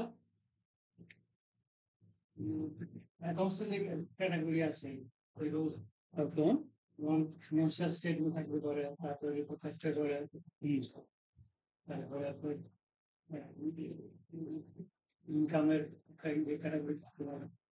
আচ্ছা, আর আর কেউ বলবেন? ওকে, এই এই যে যারা যা বলছেন তাদের থেকে কারো কাছে ব্যতিক্রম কোনো অ্যান্সার আছে? হুম, ক্লাসটা আমি তোমার লোকেশনটা তো একটা নির্দিষ্ট জায়গা যেটা গুগল ম্যাপ প্লেস করে, এটা আমার আমি যে প্রতিষ্ঠানে কাজ করি সেটা কিন্তু হচ্ছে একটা আইরিশ কোম্পানি, আইরিশ একটা ফার্মাসিউটিক্যাল কোম্পানি। বাট আমি যাদের অ্যাকাউন্টসটাকে সামলাচ্ছি তাদের প্রতিষ্ঠানটা এস্টাবলিশ একটা আছে, সেটা হচ্ছে আমেরিকাতে। ঠিক আছে, আরেকটা আছে কোথায়? ইউকেতে। তিন জায়গায় আছে, মানে একটা প্রতিষ্ঠানের আউটলেট তিন জায়গায় থাকতে পারে, সেটাকে বলা হইতেছে লোকেশন। আরো সহজ ভাবে যদি বলি, আমাদের বাংলাদেশের ক্ষেত্রে মিনা বাজার এখানেও আছে, মিরপুর 1-এ আছে, মিরপুর 10-এ আছে, তারপরে হচ্ছে আগারগাঁও আছে, বিভিন্ন জায়গায় আছে, বিভিন্ন এলাকাতে আছে। সেটা কি লোকেশন বলা হয়। একটা প্রতিষ্ঠান যেই যে জায়গায় তার অ্যাকাউন্টস গুলো আছে, বা যেখানে যেরকম বাটা, বাটা শোরুম কি অনেক জায়গায় আছে না? এখন বাটা তো চাইতেই পারে যে আচ্ছা ঠিক আছে, আমার বাংলাদেশের মানে আর কি মিরপুর এলাকায় আমার কত সেল হয়েছে, সে সেটা জানতে চাইতে পারে। বা কত, মানে আর কি কত জোড়া তার ইনকাম হয়েছে সেখান থেকে, বা কত জোড়া তার এক্সপেন্স হয়েছে, সবগুলো জিনিস কি সে ট্র্যাক করতে পারে। এই জন্য এটাকে বলে লোকেশন। আর ক্লাস, ক্লাসটা আরো সুন্দরভাবে ডেসক্রাইব করা যায়। ক্লাসটা হচ্ছে যে আমরা যখন কোনো সুপার শপে কোনো কিছু কিনতে যাই, তখন কিন্তু সেকশন ওয়াইজ আলাদা করা থাকে। যেমন হচ্ছে আমরা যদি বেবি ফুড কিনতে যাই, বেবি ফুডের জন্য আলাদা থাকে। তারপর হইতেছে ওমেন্স দের জন্য আলাদা, মেন্স দের জন্য আলাদা। তারপর দেখা গেছে যে কিছু গ্রোসারির জন্য আলাদা থাকে, গ্রোসারির ভিতরে আবার ডিফারেন্ট ডিফারেন্ট ক্যাটাগরি থাকে। তো এই যে প্রত্যেকটা ক্যাটাগরিতে একটা প্রতিষ্ঠান সে তাকে মেজারমেন্ট করতে চায় যে আমার এই ক্যাটাগরিতে আমার কতটুকু লাভ হয়েছে, কতটুকু আমার লস হয়েছে, তাই না?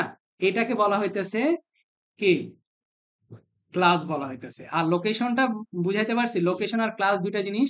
ক্লাস হচ্ছে যে আপনার নির্দিষ্ট কোন একটা শ্রেণী বিন্যাসকৃত কোনো জিনিস, যেটা থেকে আপনি পার্সোনালি জানতে চাচ্ছেন ওই ক্লাস থেকে আপনার বেনিফিট আসতেছে নাকি আপনার লস হচ্ছে। ঠিক একইভাবে লোকেশনের ক্ষেত্রেও তাই।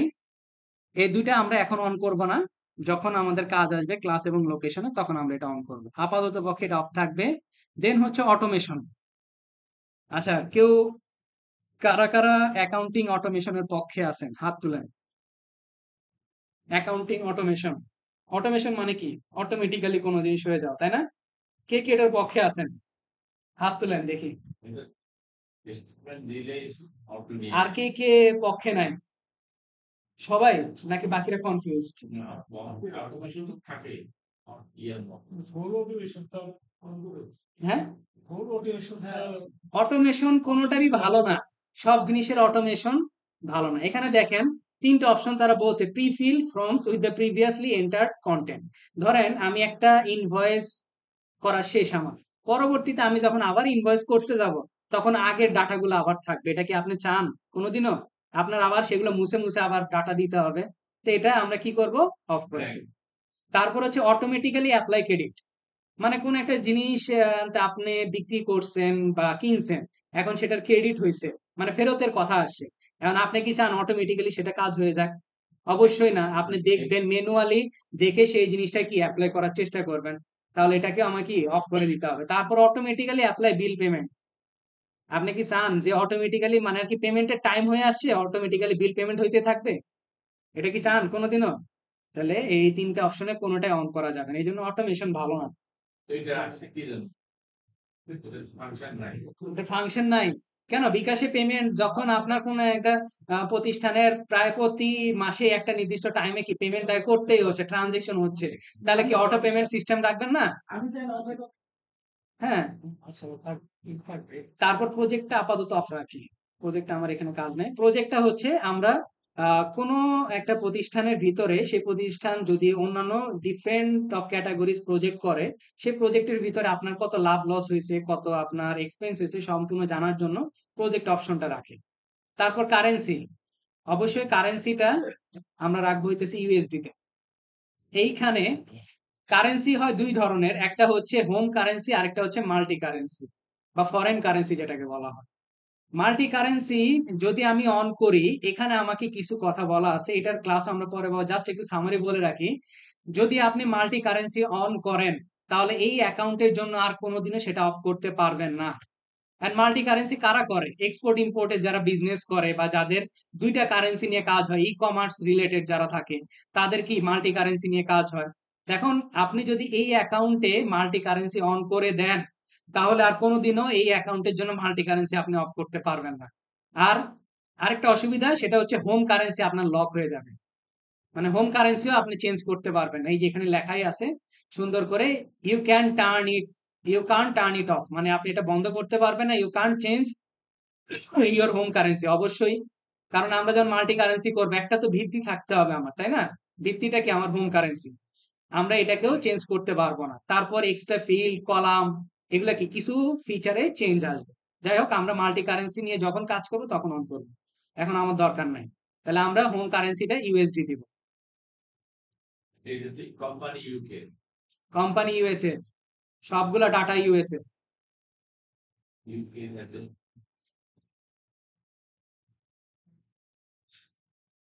তারপরে হচ্ছে আদার প্রেফারেন্সে চলে আসি। আদার প্রেফারেন্সে ডেট ফরম্যাট, এক এক দেশের ডেট ফরম্যাট এক এক প্যাটার্নের হয়। কোন দেশের ডেট আগে লেখে, পরে মাস লেখে, তারপর বছর লেখে। নর্মালি কি হয়? মান্থ, ডেট, ইয়ার। বাইরের দেশে হয় হচ্ছে আগে মাস, তারপরে দিন, তারপরে হচ্ছে বছর।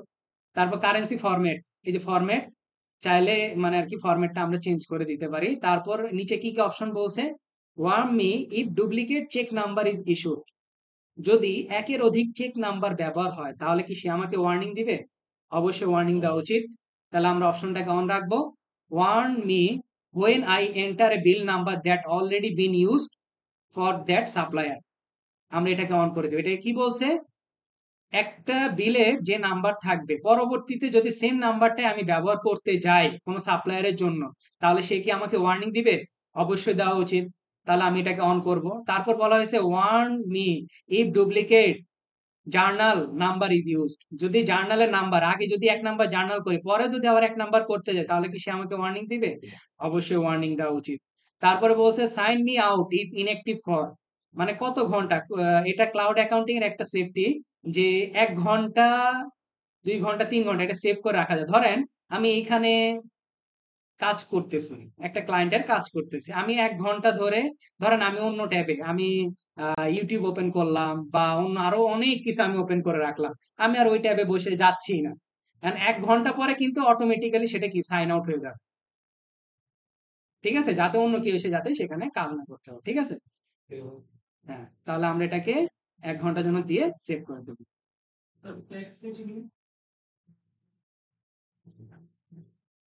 ট্যাক্স সেটিং এখানে আছে। ওকে, তাহলে আমরা গিয়ার আইকন থেকে আমরা অ্যাকাউন্টস এন্ড সেটিংস এর আন্ডারে আমরা যে 6টা সেটিং, আগে ছিল 5টা, 6টা সেটিংস মোটামুটি আমরা বুঝতে পারছি কিভাবে সেট করতে হয়। একটা নতুন কোম্পানি যখন আপনি কোনো কাজ পাবেন, বা আপনার এমন ক্লায়েন্টও আসতে পারে যে সে একেবারে নতুন করে ফ্রেশ ভাবে কুইক বুক সে ওপেন করতে চাচ্ছে, সে পারচেজ করলো কিন্তু সে সেট আপ করতে পারতেছেন। এই যে সেট আপ গুলা দেখালাম, সেই সেট আপ গুলা আপনি তার সাথে কমিউনিকেট করে কি করবেন? সেট করে দিবেন তার জন্য। কথা বুঝাইতে পারছি?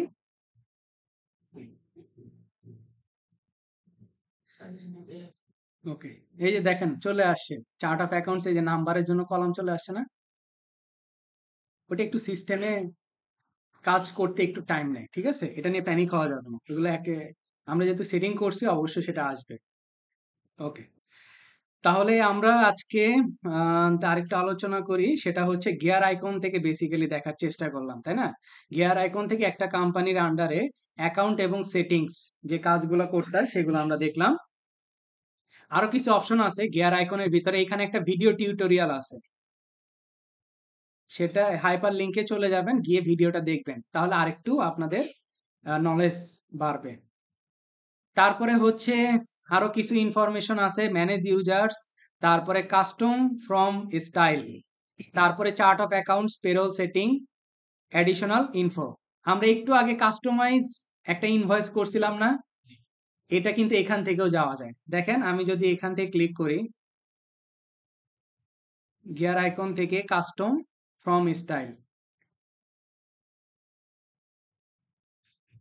এই যে দেখেন সেম জায়গায় চলে আসছে না, মানে অপশনগুলো কয়েক জায়গায় কিন্তু আছে, আমরা রিচ আউট করতে আমাদের একটু দেখতে হবে। ওকে, তারপর চার্ট অফ অ্যাকাউন্টস তো ছিলই, তারপর লিস্টের আন্ডারে, এটা ছিল ইওর কোম্পানি, তারপর লিস্টের আন্ডারে লিস্ট, এই যে অপশনটা অল লিস্ট, ম্যাজিক দেখছি তো আমরা, তাই না? হঠাৎ করে কোনো জিনিস আমাদের সামনে চলে আসে, কোনো জিনিস আমাদের সামনে নাই, হঠাৎ করে সেই জিনিসটা আমাদের সামনে চলে আসে। আমি এই জন্য এটাকে বলা হয়, এটাকে আমি বলি হচ্ছে ম্যাজিক্যাল মানে অপশন। যে আমরা আগে দেখছি একরকম, অপশনটা খালি জাস্ট অন করে দিয়ে আসবো, দেখবো যে এখানে সেটা হঠাৎ করে চলে আসছে। ঠিক আছে, অল লিস্টের আন্ডারে কিছু হিডেন জিনিস আছে, সেগুলো আমরা এক এক করে দেখব। তারপরে product and service, recurring transaction. Recurring ট্রানজেকশনটা একটু বলি, রিকারিং শব্দটার অর্থ কি? যে জিনিসটা রিপিটেডলি হয়, তাই না? রিপিটেডলি ঘটবে। এখন সেটা হইতে পারে আপনার রিপিটিং ইনভয়েস হইতে পারে, রিপিটিং বিল হইতে পারে, বা রিপিটিং এক্সপেন্স হইতে পারে, যে কোনো কিছু হইতে পারে। ঠিক আছে, এখন এটার নামটা কুইকবুকসের ভাষায় বলা হয় রিকারিং ট্রানজেকশন। ঠিক আছে, এই রিকারিং ট্রানজেকশনের ভিতরে গেলে আমরা রিপিটিং ইনভয়েস বলি বা রিপিটিং বিল বলি, এই সংক্রান্ত জিনিসগুলো আমরা এখানে পাবো। তারপরে হচ্ছে টুলস, এইখানে কয়েকটা জিনিস আমাদের ইম্পর্টেন্ট, সেটা হচ্ছে ইম্পোর্ট ডাটা, আর একটা হচ্ছে এক্সপোর্ট ডাটা। আচ্ছা, ইম্পোর্ট ডাটা কেন ইম্পর্টেন্ট আর এক্সপোর্ট ডাটা কেন ইম্পর্টেন্ট? ধরেন আমি এই কুইকবুকস ব্যবহার করতেছি, এই অ্যাকাউন্টটা ব্যবহার করতেছি, নেক্সট ইয়ার থেকে জানুয়ারির 1 তারিখ থেকে আমি আর কুইকবুকস ব্যবহার করব না, আমি অন্য আরেকটা সফটওয়্যার ব্যবহার করব, যে কোনো সফটওয়্যার হোক। এখন আমার এক সফটওয়্যার থেকে আরেক সফটওয়্যারে আমি কি করতেছি, মাইগ্রেট হচ্ছি, তাই না? শিফট হচ্ছি, এক সফটওয়্যার থেকে আরেক সফটওয়্যারে আমি শিফট হচ্ছি। তাহলে আমার কিছু ইনফরমেশনের তো দরকার, এই সফটওয়্যারে আমি যে লাস্ট সর্বশেষ যা কাজ করছি সেই সব কাজগুলো আমরা কোথায় পাবো? এক্সপোর্ট ডাটাতে পাবো। এক্সপোর্ট ডাটাতে গিয়ে আমরা কি করবো, ডাটাগুলোকে ডাউনলোড করে নিব, করে দেন আমরা নতুন করে আমরা যে সফটওয়্যারে যাচ্ছি বা যে সফটওয়্যারে কাজ করতে যাব সেখানে গিয়ে আমরা ইম্পোর্ট করে দেব। ঠিক আছে, ঠিক একইভাবে ইম্পোর্ট ডাটাটা কি, একটু উল্টাভাবে যদি চিন্তা করি, আমরা আগে অন্য সফটওয়্যারে কাজ করতাম, সেইখান থেকে ইনফরমেশন গুলাকে নিয়ে এসে আমরা এই সফটওয়্যারে ইন করতেছি, এটাকে বলা হয় ইম্পোর্ট ডাটা। ঠিক আছে, আর তারপর হচ্ছে রিকনসিলেশনের কাজ। রিকনসিলেশনের কাজ আমি আগেও বলছি, আমরা অ্যাজ এ বুক কিপার বা অ্যাকাউন্টেন্ট হিসেবে সব থেকে বেশি কাজ ফাইবার এবং আপওয়ার্ক বা যে কোনো মার্কেট প্লেস বলেন, রিকনসিলেশনের কাজটা সব থেকে বেশি কাজ হয়। ঠিক আছে, এখন হোক সেটা ব্যাংকের বিভিন্ন টাইপের অ্যাকাউন্ট আছে, চেকিং অ্যাকাউন্ট বা কারেন্ট অ্যাকাউন্ট আমরা যেটা বলি, সেভিংস অ্যাকাউন্ট হইতে পারে, তারপর ক্রেডিট কার্ড অ্যাকাউন্ট হইতে পারে, যে কোনো অ্যাকাউন্টের রিকনসিলেশন কিন্তু করা যায়। তারপরে হচ্ছে অডিট লগ, ক্লায়েন্ট তো আমাকে অ্যাক্সেস দিবে, তাই না, কাজ করার জন্য। এখন আমি কখন এখানে লগ ইন করতেছি, কখন লগ আউট হচ্ছি, কি কাজ করলাম, প্রত্যেকটা জিনিস টাইম ওয়াইজ তার কাছে শো করবে, সেটাকে বলা হয় অডিট লগ, বা আমরা সোজা কথা বলতে পারি হিস্ট্রি। ঠিক আছে, মানে এই অ্যাকাউন্টে যা যা কিছু করা হয়েছে সবগুলো এই অডিট লগের ভিতরে থাকে। ক্লায়েন্ট আমাকে যখন কাজ দিবে অবশ্যই তো বিশ্বস্ততার সহিত কাজগুলো দিবে, তাই না? এখন সেই কাজগুলা আমি কতটুকু করতে পারতেছি, প্রত্যেকটা কাজ সে আমার ওইখানে বসে থেকে অডিট করতে পারবে। ঠিক আছে, আচ্ছা, তারপরে সাবস্ক্রিপশন এন্ড বিলিং তো আমরা দেখেই আসি, তাই না? সাবস্ক্রিপশন এন্ড বিলিং কোথায় পাইছিলাম? ওই যে অ্যাকাউন্টস এন্ড সেটিংস এর আন্ডারে সাবস্ক্রিপশন এন্ড বিলিং, এটা কতদিন মেয়াদে থাকে, কতদিন পরে গিয়ে আবার ট্রায়াল ভার্সন শেষ হয়ে যাবে, জি, সেখানে গিয়ে আবার কি করতে হয়, নতুন করে পারচেজ করতে হয় সেটা। আর এখানে আমার তেমন একটা কাজ নাই। ঠিক আছে? এই কয়টা অপশন হচ্ছে আমাদের জন্য এখান থেকে ইম্পর্টেন্ট। সবথেকে বেশি ইম্পর্টেন্ট হচ্ছে অ্যাকাউন্টস এন্ড সেটিংস। ঠিক আছে? একটা কোম্পানি নতুন করে সেটিংস করার জন্য আপনাকে এই কাজ অ্যাকাউন্টস এন্ড সেটিংস এ গিয়ে কাজ করতে হবে। এমন অনেক ক্লায়েন্ট পাবেন বাজারে যারা হচ্ছে অ্যাকাউন্টস এন্ড নতুন ফ্রেশ একবারে কুইক বুকস খুলছে। আমি নিজেই করে দিছি। আমার এরকম প্রায় ২০-৩০ টা ব্যক্তি ছিল, স্টার্টআপ কোম্পানি ছিল। সর্বপ্রথম করছি হচ্ছে বুটিক। আমি লিঙ্কডইন একটা পোস্ট করছিলাম ফ্যাশন ডিজাইনিং নিয়ে। ফ্যাশন ডিজাইনিং নিয়ে একটা পোস্ট করছিলাম। তারপরে আপনার ইউকের একটা ক্লায়েন্ট ছিল। সে আমাকে নক দিছে যে ফ্যাশন ডিজাইনিং সম্পর্কে আমি একটু আগ্রহ দেখাইছি। কিভাবে সেখান থেকে বেনিফিটেড হয়। তারপরে হচ্ছে কিভাবে অ্যাকাউন্ট গুলাকে মেইনটেইন করতে হয়। তার কাছে সুন্দরভাবে আমি একটা পোস্ট আকারে উপস্থাপন করছি। সে আমাকে ওইটার পরে নক দিছে, বলছে যে আমি একটা মানে আরকি এরকম একটা সফটওয়্যার চাচ্ছি, যে সফটওয়্যারে আমি কাজগুলো করতে পারবো খুব সহজেই। ঠিক আছে? তা আমি বললাম যে, "আচ্ছা ঠিক আছে, সমস্যা নাই। আপনি QuickBooks এ একটা সাবস্ক্রিপশন করে নেন। সাবস্ক্রিপশন করার পরে দেন সাবস্ক্রিপশন নিয়ে আপনি আমাকে ওইখানে অ্যাকাউন্টেন্টের অ্যাক্সেস দেন। আমি আপনাকে বলে দিচ্ছি যে কিভাবে, কোনভাবে কাজগুলো সম্পন্ন করতে হবে।" একটা কথা মাথায় রাখবেন যে স্কিল ডেভেলপমেন্ট ভাই টাকা ইনকাম হবেই।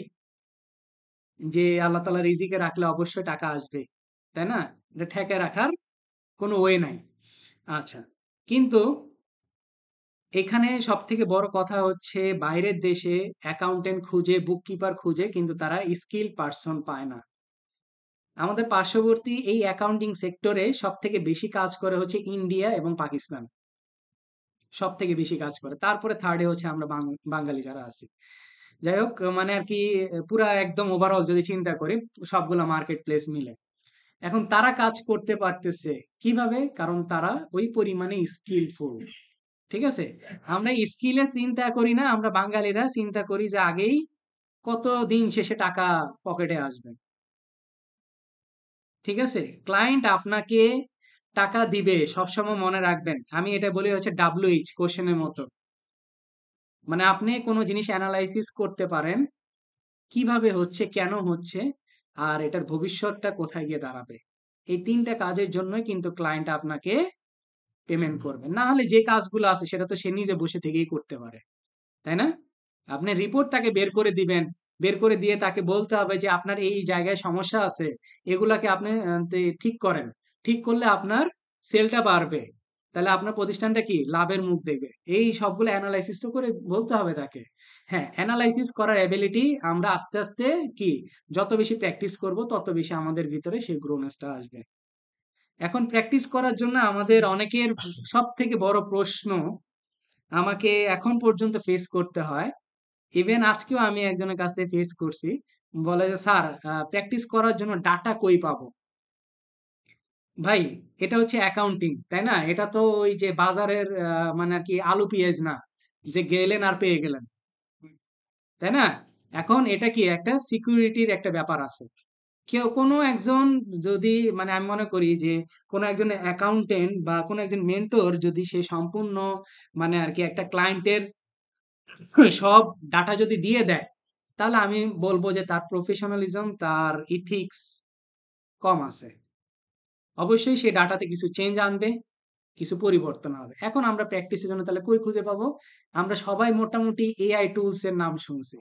এখন আমরা এআই ব্যবহার করতে অনেকে ভয় পাই। চ্যাট জিপিটি, তারপরে জেমিনি, কোপাইলট, তাই না? এরকম অনেক এআই টুলস আছে, আর্টিফিশিয়াল ইন্টেলিজেন্স আছে, যেগুলোর মাধ্যমে আমরা কি করতে পারি? প্র্যাকটিস করার জন্য অসংখ্য ডাটা তারা আমাকে দিয়ে রাখতে পারে। তাই না? তো এখন ওগুলো আমরা প্র্যাকটিসে করব অবশ্যই। আমরা এখানে আপনাদেরকে সম্পূর্ণ একটা ফুল একটা কোম্পানি সেটআপ থেকে শুরু করে শেষ পর্যন্ত রিপোর্ট জেনারেট করা পর্যন্ত সবগুলা শিখবেন। পাশাপাশি এটার শেষে আমি ২ টা প্রজেক্ট দিব আপনাদের ফুল একেবারে সম্পূর্ণ কাজ করার জন্য, সেখানেও শিখবেন। এরপরে আমি মনে করি না যে আপনাদের আর কোনো সমস্যা হওয়ার কথা।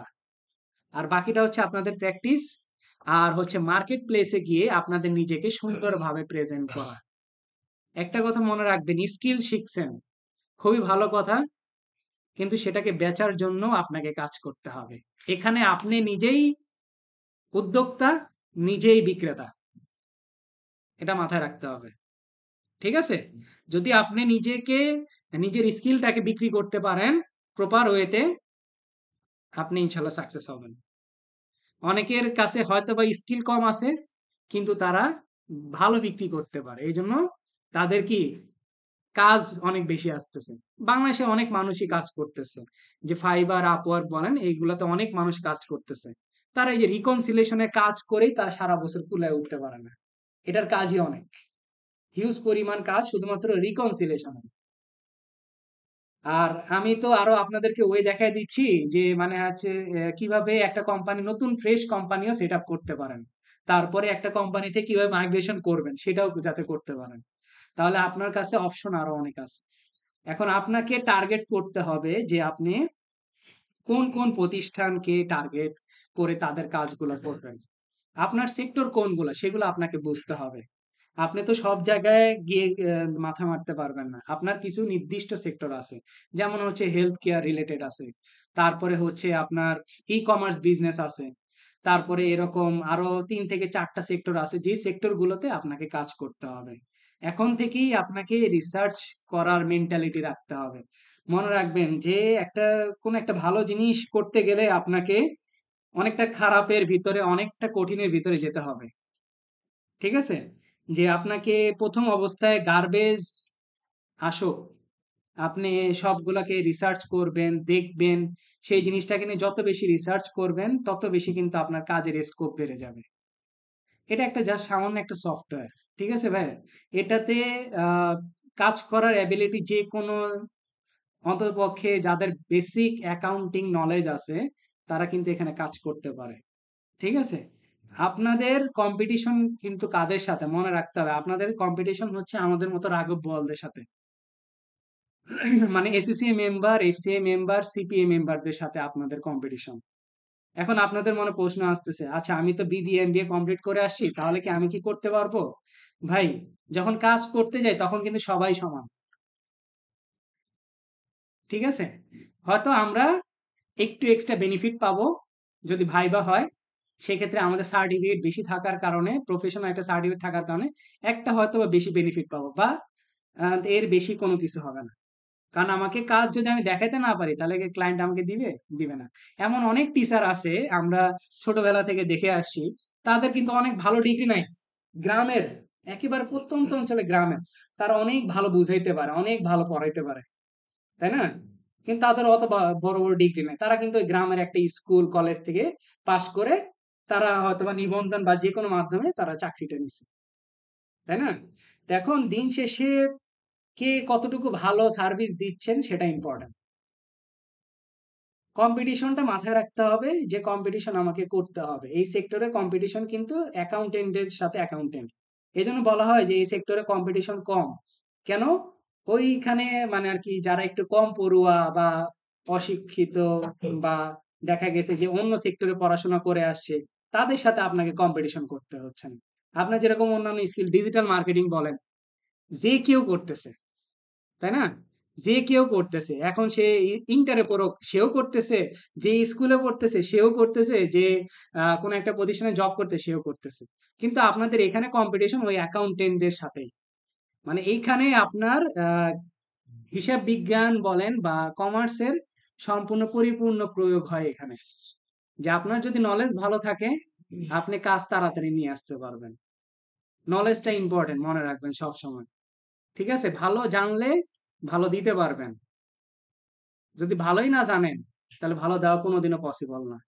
এজন্য চেষ্টা করবেন যে নিজেকে আপডেট রাখার জন্য। সফটওয়্যার প্রতিনিয়ত কি, প্রযুক্তি প্রতিনিয়ত চেঞ্জ হয়। আপনাকে সফটওয়্যারে কাজ করতে হবে, লেগে থাকতে হবে। তো একটা পর্যায়ে অবশ্যই আসবে। এমনও অনেক স্টুডেন্ট আছে যারা 3 মাস পর্যন্ত বসেছিল, 6 মাস, 7 মাস পর্যন্ত বসেছিল কাজের জন্য।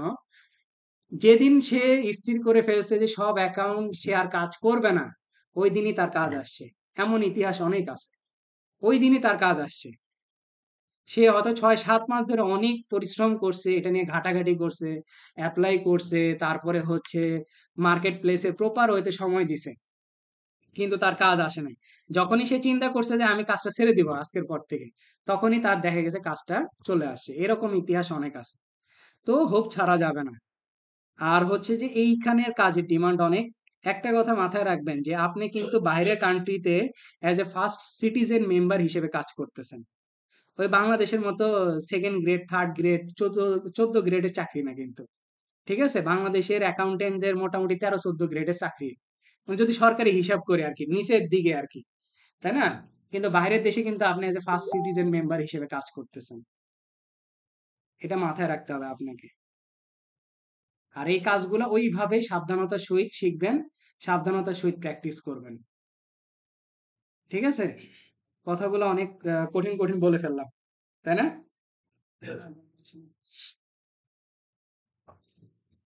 আচ্ছা। যাই হোক আমাদের তাহলে যে টপিক গুলো ছিল তার ভিতরে কি, কি আমরা করলাম একটু যদি আমরা দেখে আসি। কোম্পানি সেটিংস আমরা দেখলাম সম্পূর্ণ, তাই না? সেল সেটিং দেখলাম, এক্সপেন্স সেটিং দেখলাম, টাইম এবং অ্যাডভান্স সেটিং দেখলাম। তারপর কিভাবে কাস্টমাইজ ইনভয়েস করতে হয় সেটাও দেখলাম। এবার আসেন প্যাকেজ আপগ্রেড এবং ডাউনগ্রেডটা আমরা একটু দেখব। প্যাকেজ। আচ্ছা, আমরা quick books online accountant package. আচ্ছা,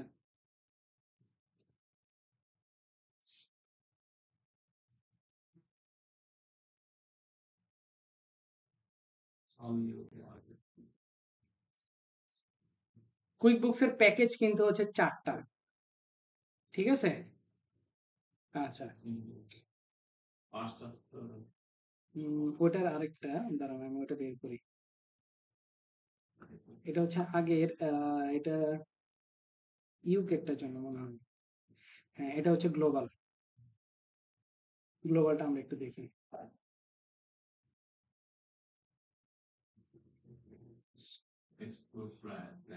আপনার কাছে এমন ক্লায়েন্টও আসবে,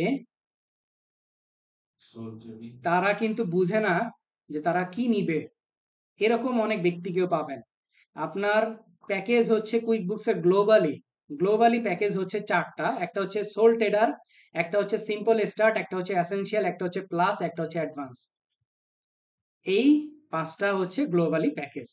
এখন প্যাকেজগুলোর অবশ্যই যেহেতু আলাদা করা হয়েছে, তার বৈশিষ্ট্যগুলোও আলাদা থাকবে, তাই না? এখন আপনাকে এই যে নিচে কত কত ইনফরমেশন দেওয়া আছে না, এগুলো আপনাকে একটু রিসার্চ করতে হবে কেন একটা থেকে আরেকটা ডিফারেন্ট, কেন ডিফারেন্সটা বের বের করলেই তো আপনার মূল জিনিসটা বের হয়ে আসতেছে। এখন আপনাকে যদি ক্লায়েন্ট আসে, কোনো একজন স্টার্টআপ কোম্পানি, এখন তার নেচার দেখে তার বিজনেসটাকে একটু অ্যানালাইজ করে তার সাথে কথা বলে তাকে আপনি সাজেস্ট করবেন যে আপনি এসেনশিয়াল নেন না প্লাস নেন। নর্মালি কিন্তু এই দুটো সব থেকে বেশি পপুলার, এসেনশিয়াল এবং প্লাস। ঠিক আছে? আর অ্যাডভান্সটা হচ্ছে একটু অ্যাডভান্স লেভেলের কাজ, যারা ম্যানুফ্যাকচারিং নিয়েও কাজ করে তারা হচ্ছে অ্যাডভান্স নিয়ে আর কি ইয়ে করবে। ঠিক আছে? আর বাকি এগুলা কাজ আছে, কাজ নাই যে এমন না, ছোটখাটো কাজ। তারপর একটা সেলুন যদি সে কুইক বুকস নিতে চায়, সেলুনেরও কিন্তু কুইক বুকস আছে, এটা জানেন? তার হচ্ছে সোল ট্রেডার, সে সোল ট্রেডার নিয়ে কাজ করে। তো এখন আপনাকে বুঝতে হবে যে এই বৈশিষ্ট্যগুলা তার কাজের ধরনের সাথে, তার ব্যবসার নেচারের সাথে মিলতেছে কিনা। যদি মিলে আপনি তাকে সাজেস্ট করবেন যে আপনি এই প্যাকেজটা নেন। এই প্যাকেজটা নিলে আপনার কি হবে? কাজ করতে সুবিধা হবে। কারণ অবশ্যই মাথায় রাখতে হবে আপনি কিন্তু ক্লায়েন্টকে বাঁচানোর জন্য কাজ করতে হয়। এখন তার দরকার এসেনশিয়াল। এখন আপনি বলে দিচ্ছেন যে ভাই আপনি প্লাসটা নেন, প্লাস। তাহলে হলো কত টাকা ডিফারেন্স? কত টাকা তাকে জরিমানা দেওয়ালেন বলেন তো? $23.50। আমরা অফারটা বাদ দিয়ে হিসাব করি $47। আর এসেনশিয়ালটা হচ্ছে 33। তাকে $14 জরিমানা করালেন প্রতি মাসে। মানে বুঝাইতেছেন তার কাছে অনেক টাকা বের হয়ে যাচ্ছে না? তো এখন ক্লায়েন্ট তো এটা নিয়ে পরে তো একটা সময় না তো সে মনক্ষুণ্ণ থাকবেই আপনার প্রতি। পরে আর এই ক্লায়েন্টটা তো আপনাকে হারাইতে হবে। এইজন্য অবশ্যই তাকে যখন সাজেস্ট করবেন, চেষ্টা করবেন যে তাকে ভালোটা সাজেস্ট করা যায়। ঠিক আছে? এমন যাতে না হয় যে তাকে একেবারে হাই ডিমান্ডেবল একটা ইয়ে দিয়ে দিলেন, সে আর ওটাতে কাজ করতে পারল না। ঠিক আছে? এগুলি তো আমরা শিক্ষক ক্লাসের মধ্যে আমরা যে কাজ দেবো, এই যারা এই সফটওয়্যারটা কিনছে তারাই তো কাজ দেবে।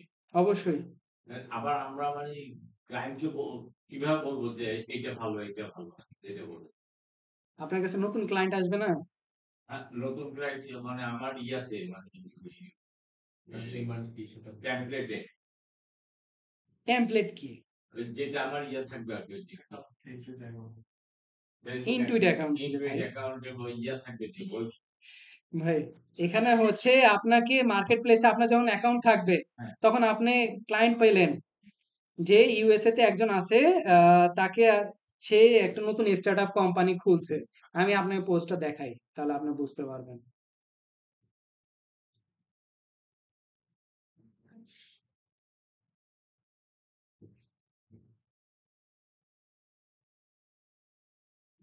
হ্যাঁ, এ ধরনের পেজ আমরা করবো। পেজ না, এটা লিঙ্কডইন। এখানে আমরা আমাদের আপলোড দিব না ফাইল, ডেজিগনেশন, কোয়ালিটি। এগুলো তো অবশ্যই দিবেন। এগুলো হচ্ছে পোস্ট দেখাচ্ছি আমি, যাতে ক্লায়েন্টের সাথে বুঝতে পারে যে আমি কাজ করতে পারি। আপনাকে নিজেকে শো করতে হবে ক্লায়েন্টের কাছে। এটা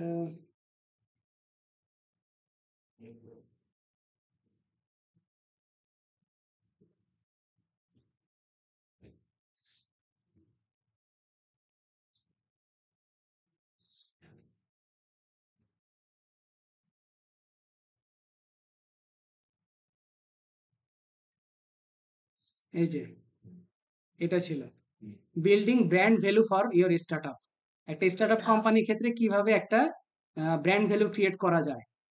আমি এটা নিয়ে লেখার পরে আমাকে একটা ক্লায়েন্ট আমাকে নক দিছে যে আমি একটা নতুন স্টার্টআপ কোম্পানি ওপেন করছি ফ্যাশন রিলেটেড। এখন আমি আপনার কাছ থেকে কিভাবে সাজেশন পেতে পারি যে আমার এই অ্যাকাউন্টটা যাতে ঠিকঠাক ভাবে মেনটেন হয়, এই অ্যাকাউন্টসটা ঠিকঠাক ভাবে যাতে মেনটেন হয় এবং যাতে আমরা ট্যাক্স দিতে আমার যাতে কোনো সমস্যা না হয়।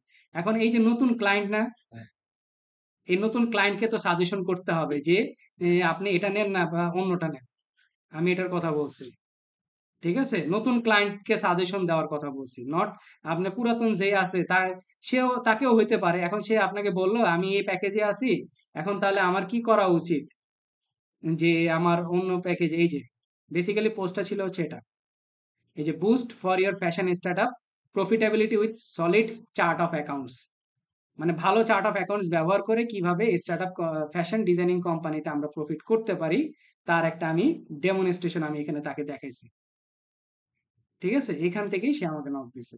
তো এই ওইভাবে আপনি কি করতে পারেন, যখন আপনার নক দিবে তখন আপনি তাকে সাজেস্ট করতে পারেন, বা যারা আপনার এক্সিস্টিং ক্লায়েন্ট আছে তারা হয়তোবা প্লাসে ছিল, তারা বলতেছে যে আমার প্লাসের এখন আর প্রয়োজন নাই, তাহলে আমি কোনটাতে যাইতে পারি, প্লাস ব্যতীত আমি কোনটাতে যে গেলে আমার জন্য ভালো হবে।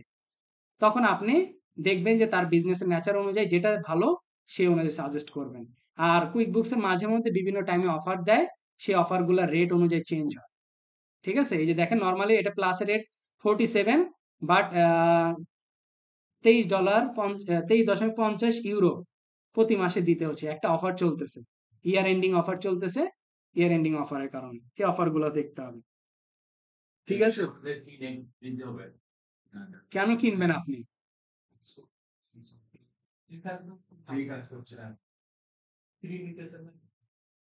সেটা আমরা শিখতেছি, যেমন ক্লায়েন্টের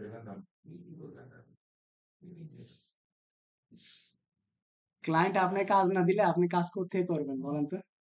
ক্লায়েন্ট তো আপনাকে কাজ দিতে হবে, তাই না? আপনি তো সফটওয়্যার শিখতেছেন, শিখা শেষ হলে ক্লায়েন্ট আপনাকে নক দিবে, দেন ক্লায়েন্টের কাজ করবেন। আপনি কি পারচেজ করবেন নাকি? হ্যাঁ, থাকবে অথবা নাও থাকতে পারে, নাও থাকলে করে নিতে হবে। ক্লায়েন্ট করে নিবে, আমি তাই সাজেশন দিব যে আপনি এইভাবে এই জিনিসটা কিনে নেন। হ্যাঁ, আমি ওই সফটওয়্যারে গিয়ে আপনার ডিমান্ড অনুযায়ী আমি কাজ করে দিই। That's it. আচ্ছা, তো এখন আসেন প্যাকেজ। প্যাকেজ আমরা একটু দেখব। এই যে সাবস্ক্রিপশন এন্ড বিলিং এ চলে যাব। কোথায় থেকে যাচ্ছি? গিয়ার আইকন থেকে সাবস্ক্রিপশন এন্ড বিলিং এ চলে যাচ্ছি। এই যে দেখেন আমরা এখন আছি কোথায়? কুইক বুকস প্লাসে, তাই না? এখন আপনি চাইলে এই প্যাকেজটাকে আমি আপগ্রেড করতে পারি। আপগ্রেড করলে কোথায় যাবে? অ্যাডভান্সে যাবে। আর ডাউনগ্রেড করলে চলে যাবে এসেনশিয়াল। আসেন আমি একটু আপগ্রেড করে দেখাই। আপগ্রেড ইওর প্ল্যানে চলে গেলাম। জি, কারেন্ট প্ল্যান আছে হচ্ছে প্লাস। এখন আমরা চলে যাব অ্যাডভান্সে। অ্যাডভান্সে গেলে এই যে যেগুলা আমার গ্রিন সিগন্যাল এগুলো আমরা কি বেশি এক্সট্রা বেনিফিট পাবো। এখন চুজ প্ল্যানে চলে গেলাম। Welcome to QuickBooks advance. Get started.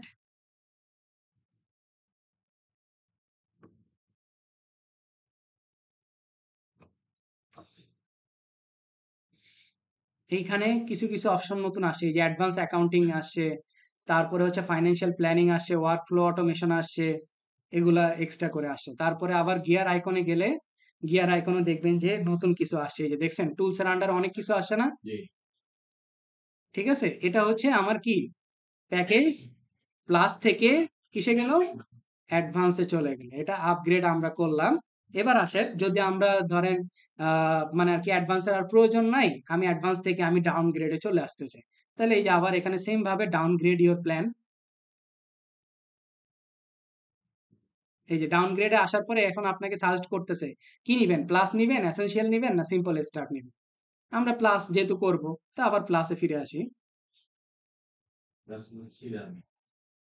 এখানে আমাকে বলতেছে হিয়ার হোয়াটস গোয়িং অ্যাওয়ে। আমরা অ্যাডভান্স থেকে প্লাস অপশনে আবার ফিরে আসতেছি, তাহলে আমরা এই জিনিসগুলো আমরা হারিয়ে ফেলবো। এগুলো আমার হ্যাঁ ট্রানজেকশন থাকবে ভাই, এই সুবিধাগুলো আমরা আর পাবো না। এর মধ্যে ট্রানজেকশন গুলো থাকে, এই সুবিধার মধ্যে যারা ইউজ করছি ভাই এগুলোর ভিতরে ট্রানজেকশন নাই, না এগুলো হচ্ছে অন্যান্য এক্সট্রা বেনিফিট, আমার জন্য এক্সট্রা বেনিফিট, তাহলে আমি এগুলো পাবো না। দেখেন আমরা এটা যেহেতু লস্ট করে ফেলবো, কন্টিনিউ দিব।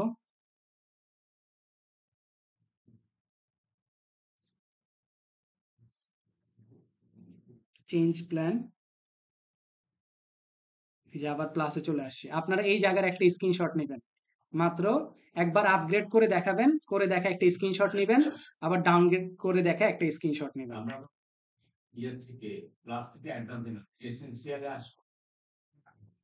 আসার দরকার নাই আপাতত।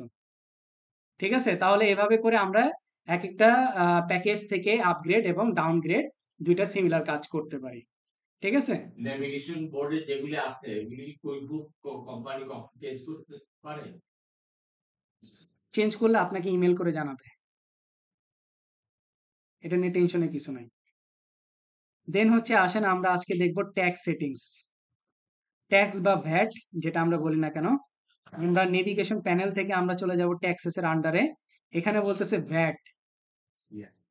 ওই যে একটু আগে আমরা দেখে আসছি না, মেকিং ট্যাক্স ডিজিটাল, আপনাকে ডিজিটালাইজ করতে হবে, 9 ডিজিটের একটা কোড দিয়ে ভ্যাটটাকে রেজিস্ট্রেশন করতে হবে। যেহেতু আমাদের কাছে নাই এখন, আমাকে তো এটাকে অ্যাভয়েড করে যেতে হবে না, কিন্তু এখানে অ্যাভয়েড করার আসলে কোনো অপশন নাই।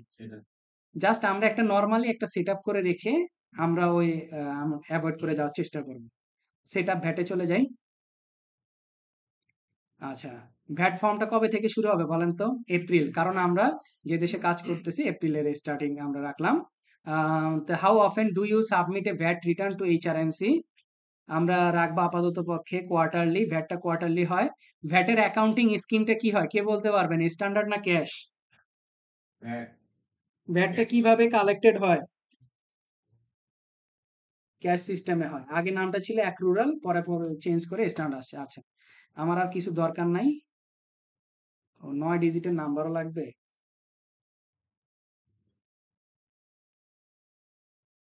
3 3 6 9টা হয়েছে। আমরা একটা দিয়ে জাস্ট সেট আপ করে রাখলাম, কারণ এটা ব্যতীত আমাকে সামনে আগাইতে দিবে না সে। এই কোড নাম্বার লেখা রাখতে হবে। Instant VAT refunds. আচ্ছা, এটা হচ্ছে আমাদের বেসিক্যালি ইন্টারফেস। এই ইন্টারফেসে আসার জন্য আমাকে আগের অপশনটাকে কাজ করে আসতে হয়েছে। ঠিক আছে, আমাদের কাজটা এখন থেকে শুরু হবে। এখানে আসেন অ্যাড ট্যাক্সে চলে যাই। অ্যাড ট্যাক্সে যাওয়ার পরে তিনটা অপশন আমাদের সামনে তারা দেখাচ্ছে, একটা হচ্ছে ট্যাক্স রেট, একটা হচ্ছে গ্রুপ রেট, একটা হচ্ছে কাস্টম ট্যাক্স। ট্যাক্স রেটে তারা কি বলছে? Add another tax rate for VAT such as local tax not already included.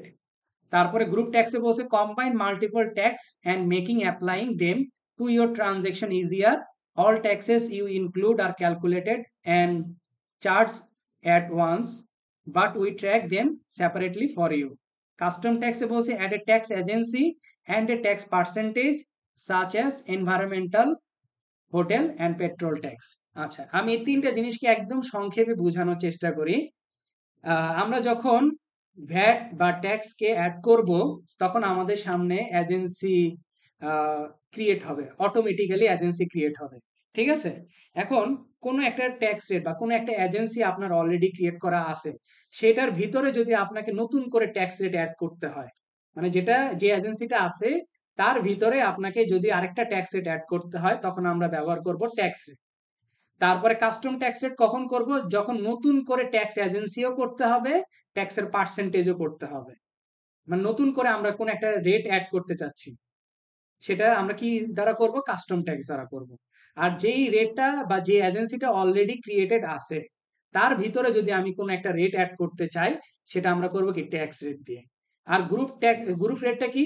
আপনার দুইটা জিনিসের ট্যাক্স আলাদা আলাদা হিসাব না করে একসাথে দুইটা ট্যাক্স রেটটাকে যদি হিসাব করা হয়, সেটাকে বলা হয় গ্রুপ ট্যাক্স রেট।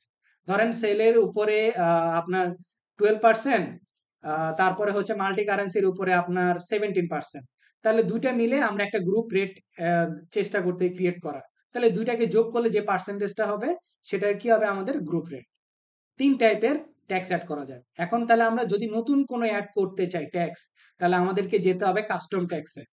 তাহলে আমরা কাস্টম ট্যাক্সে চলে যাব।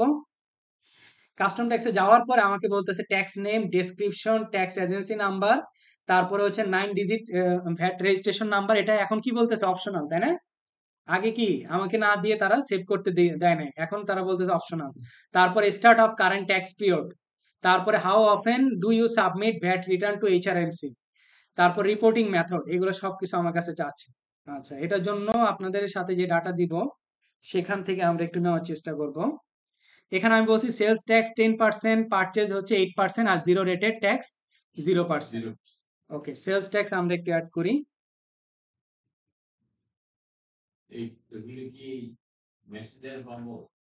সেলস ট্যাক্স অ্যাড হয়ে গেল। তারপরে আমরা ডেসক্রিপশনে সেম নামটা দিতে পারি, কোনো সমস্যা নেই। দেখেন, যখনই আমরা ট্যাক্সের নেম সেট করছি, তখন কিন্তু অটোমেটিক্যালি নতুন করে একটা এজেন্সি ক্রিয়েট হয়েছে। সেটা কি? Sales tax agency. তারপরে আপনাকে বলতেছে 9 ডিজিটের রেজিস্টার নাম্বার দেওয়াটা ম্যান্ডেটরি না। তারপরে start of the current tax period, বর্তমানে ট্যাক্স পিরিয়ডটা আমার স্টার্ট হবে এপ্রিল থেকে। ভ্যাট রিটার্ন আমরা কি কোয়ার্টারলি দিব। রিপোর্টিং মেথডটা হবে আমার ক্যাশ। তারপরে এই যে দেখেন দুইটা বক্স আছে, this tax is collected on the sale, কত পার্সেন্ট? 10% না? আচ্ছা, আমি এখানে একটু কাজ একটু এক্সট্রা করে নিই। ধরেন কোনো কারণে আমি পারচেজ করতে গেছি বা পারচেজ রিলেটেড কোনো ফর্ম করতে গেছি, তখন আমার 10%-এরও দরকার হয়েছে, তাই না?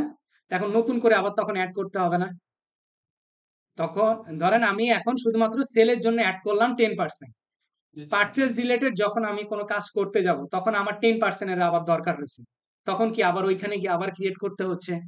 তো এই ঝামেলার থেকে এড়ানোর জন্য আমি কি বলি, দুইটাই আমরা সেম রেটে দিয়ে অ্যাড করি। 10 দিয়ে দুইটাই আমি অ্যাড করব। মানে পারচেজ থেকেও তাহলে আমি সেলস রিলেটেড ফর্মে গিয়েও আমি 10% পাবো, পারচেজ রিলেটেড ফর্মে গিয়ে আমি 10% পাবো। আমি জিনিসটা দেখাচ্ছি আরেকটু ভালোভাবে। আর নিচে আমি পারচেজ ট্যাক্স ইজ রিক্লেমেবল, যদি রিক্লেম করা যায় তাহলে অবশ্যই রিক্লেম হবে। তাহলে আমি সবকিছু দিয়ে সেভ করে দেব।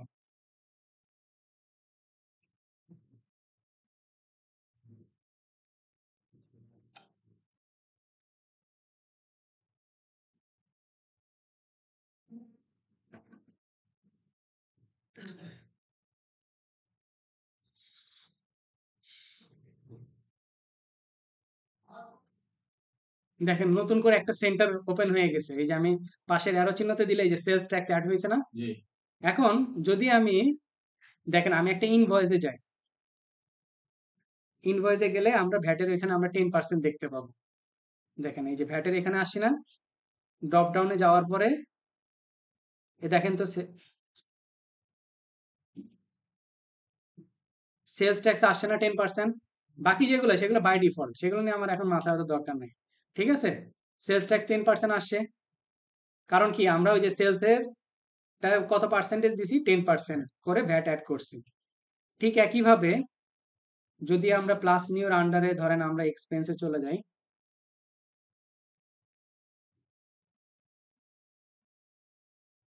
ভ্যাটের আন্ডারেও দেখছেন 10% আসছে না? কেন করছি? কারণ দেখা গেছে পরবর্তীতে কোনো কারণে আমার পারচেজ রিলেটেড এর জন্য যদি 10% অ্যাড করার প্রয়োজন হয়, আবার কেন আমি এতবার অ্যাড করতে যাব, এই জন্য একবারে অ্যাড করে নিছি। আচ্ছা, তারপরে হচ্ছে পারচেজ ট্যাক্স ছিল, তাই না? পারচেজ ট্যাক্স 8%, আবার অ্যাড ট্যাক্সে চলে যাব, কাস্টম ট্যাক্সে গেলাম। আপনাদের এরকম সাজেস্ট করবে না, কারণ আমি কাজ করছি বিধায় আমার এরকম সাজেস্ট করতেছে। ডেসক্রিপশনে সেম নামটা দিলাম। এজেন্সি অলরেডি ক্রিয়েটেড হয়ে যাবে, purchase tax agency. Current tax period হচ্ছে April. Quarterly reporting method cash. এবার এখানে সেম ভাবে কাজ করব, 8% পারচেজের থেকেও আমরা নিব 8% রিক্লেমেবল দিয়ে সেভ করে দেব।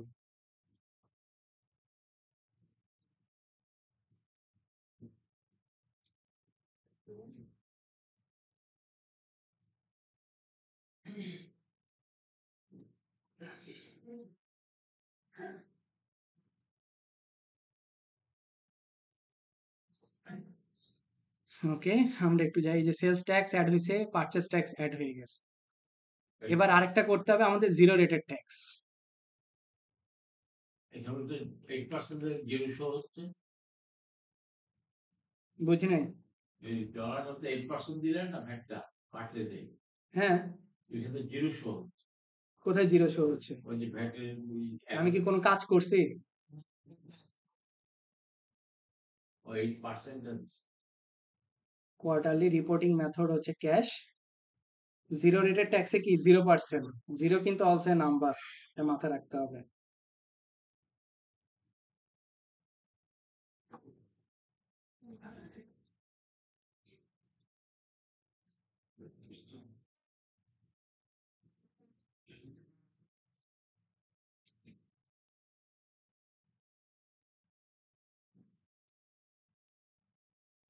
পারচেজ ট্যাক্স, তারপরে হচ্ছে জিরো রেটেড ট্যাক্স। এটা হচ্ছে আমার ট্যাক্স সেন্টার। ট্যাক্স সেন্টারে আমি যখন এই রেটেড ট্যাক্স গুলাকে ব্যবহার করব, তখন আমাদের ট্যাক্স গুলো এখানে একের পর এক শো করবে। এটা হচ্ছে কালেক্টেড অন সেল, সেল থেকে কত কালেকশন করা হয়েছে, পারচেজ বাবদ কত পেমেন্ট হয়েছে, আর অ্যাডজাস্টমেন্ট হয়ে ফাইনালাইজ ফিগারটা আমার এখানে দেখাবে। এটা জিরো।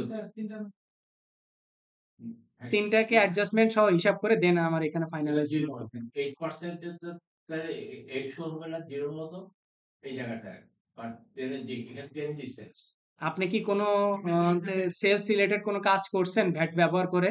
না, কিন্তু আমার যে ডলার জিরো ওইখানে তো 10 থাকা কেন 10 থাকা উচিত ছিল? 10 দিছেন না।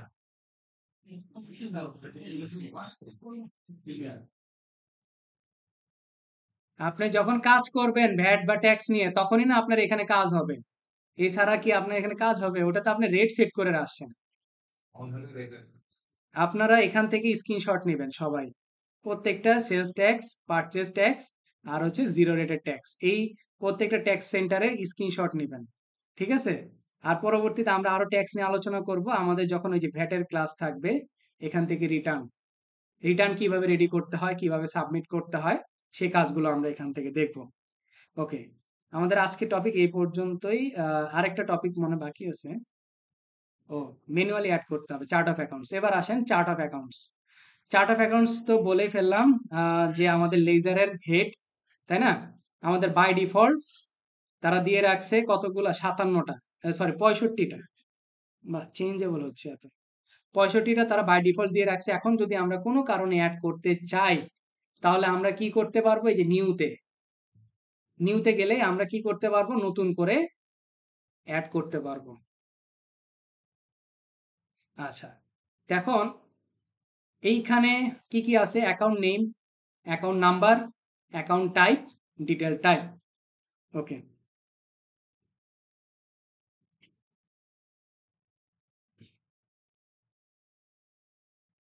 আমরা একটা ব্যাংক অ্যাকাউন্ট অ্যাড করি, Wells Fargo checking account.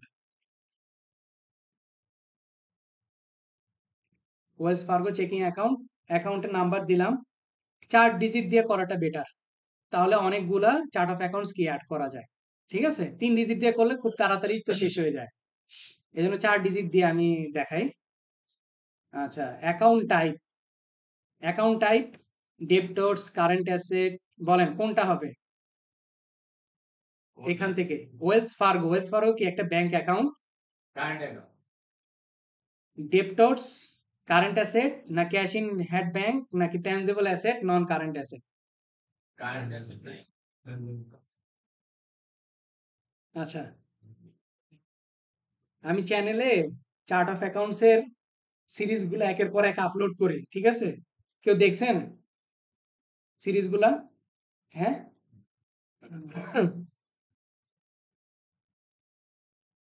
Open class series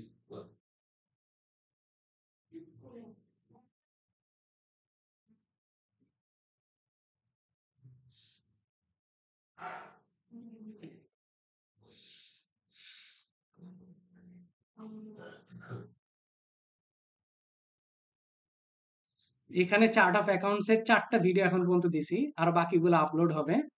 এইখানে আপনাদের চার্ট অফ অ্যাকাউন্টস এর প্রত্যেকটা সেকশন, মানে অ্যাসেট নিয়ে একটা আলোচনা ছিল, লায়াবিলিটি নিয়ে, ইকুইটি পর্যন্ত আলোচনা করছি, বাকিগুলো একের পর এক আপলোড হবে ইনকাম এবং এক্সপেন্স নিয়ে। অবশ্যই আপনাদের অ্যানালাইসিস করতে হবে যে চার্ট অফ অ্যাকাউন্টস গুলা কোনটা কিসে যাবে। আপনি যে চার্ট অফ অ্যাকাউন্টসটা দিচ্ছেন, এখন আমাদের কাছে সচক্ষে দেখা মনে হচ্ছে ব্যাংক অ্যাকাউন্ট তো কি কারেন্ট অ্যাসেট, তাই না? কারেন্ট অ্যাসেট দিও, কিন্তু না, সেটাকে যাবে যদি কারেন্ট অ্যাসেটে ক্লিক করি, দেখেন ডিটেল টাইপে কিন্তু কোনোদিন আপনি ব্যাংক খুঁজে পাবেন না, দেখেন ব্যাংক নাই আপনার কাছে। ঠিক আছে, এই জন্য আপনার অ্যাকাউন্ট টাইপটা জানা কিন্তু কি খুব বেশি জরুরি।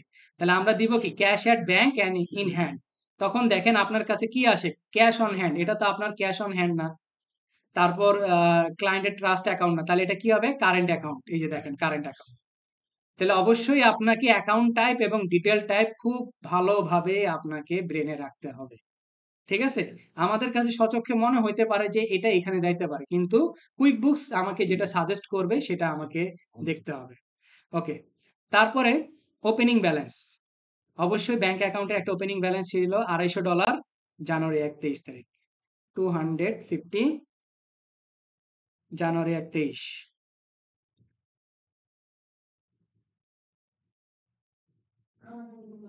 জানুয়ারি 1 23। আর আমার কিছু করার দরকার নাই, তাহলে নাম দিলাম, অ্যাকাউন্টের নাম্বার দিলাম, অ্যাকাউন্ট টাইপ দিলাম, ডিটেল টাইপ দিলাম, ওপেনিং ব্যালেন্স দিলাম, তার ডেটটা দিলাম। অবশ্যই ওপেনিং ব্যালেন্সের ডেট ভালোভাবে দেখে সেভ করতে হবে, কারণ এটা পরবর্তীতে আর চেঞ্জ করা যাবে না। বারবার বলতেছি, ওপেনিং ব্যালেন্স এবং opening date are not changeable. ঠিক আছে, এই দুটা ভালোভাবে খেয়াল করে দিবেন। তাহলে আমরা সেভ দিয়ে দিলাম।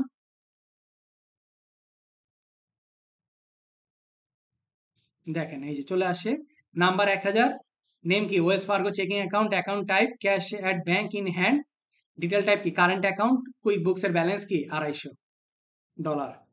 ঠিক আছে, আপনি যদি এই অ্যাকাউন্টের কি কি হয়েছে একটু ইতিহাস দেখতে চান, তাহলে আপনি কোথায় যেতে হবে, আপনাকে অ্যাকাউন্ট হিস্ট্রিতে। অ্যাকাউন্ট হিস্ট্রিতে গেলেই আপনি বুঝতে পারবেন যে আপনার কি ঘটনাটা ঘটছে। এই যে $250 ব্যালেন্স দেখাচ্ছে, এটা কি ওপেনিং ব্যালেন্স না? এখন এটা জার্নাল, অনেকের কাছে মনে হতে পারে স্যার জার্নাল কই, জার্নাল কই, তাই না? আসেন এটাকে একটু আমরা ক্লিক করে এডিট অপশনে যাই। কুইক বুকসে জার্নাল অনেক বেশি স্ট্রং, তারা ব্যাক হ্যান্ডে জার্নাল নিয়ে নেয়। আসেন মোর অপশনে যাই, ট্রানজেকশন জার্নাল,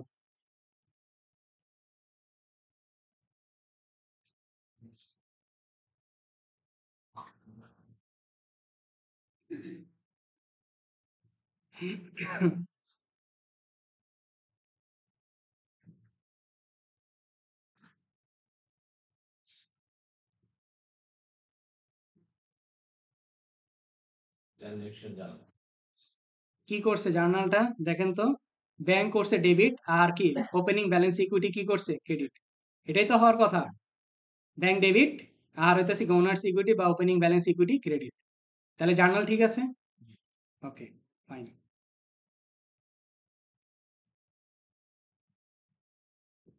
আসি, এটা গেল আমরা একটা ব্যাংক অ্যাকাউন্ট অ্যাড করতে পারলাম। ঠিক একইভাবে আপনাদের এখানে আমি অনেকগুলো ডাটা দিছি, প্রত্যেকটা যেটা যেটা নাই সেটা সেটা অ্যাড করবেন। ঠিক আছে, আবার অন্যটা যাতে না হয়। আসেন আমি একটা ক্রেডিট কার্ডের অ্যাকাউন্ট অ্যাড করি, আরবিসি ভিসা গোল্ড। আবার কোথায় চলে যাব? নিউ, নিউতে চলে যাব, অ্যাকাউন্ট নেম, অ্যাকাউন্ট নাম্বার, আপাতত 2000 দিয়ে স্টার্ট করলাম। এখানে দেখেন ক্রেডিট কার্ড দেখছেন, আমরা নর্মালি কি বুঝি ক্রেডিট কার্ডটা কি একটা লায়াবিলিটি, কারেন্ট লায়াবিলিটি হিসেবে দেওয়ার কথা, কিন্তু অলরেডি তারা রেখেই দিছে ক্রেডিট কার্ড নামে আলাদা অপশন।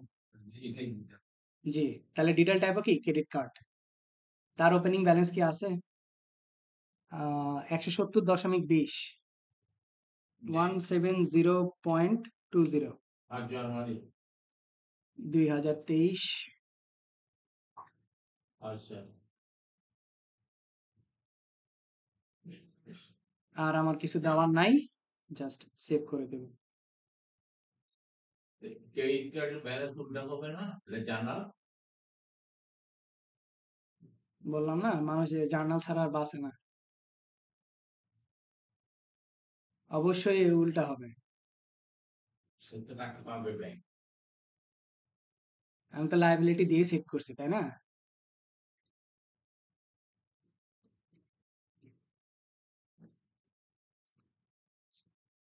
ক্রেডিট কার্ড তো স্যার ব্যক্তির নামে হয়, কোম্পানির নামে হয় কি? আপনারা বলেন, তার অ্যান্সারটা কে দিবেন? কি হলো, সবাই চুপচাপ কেন? উনি একটা কোশ্চেন করছে।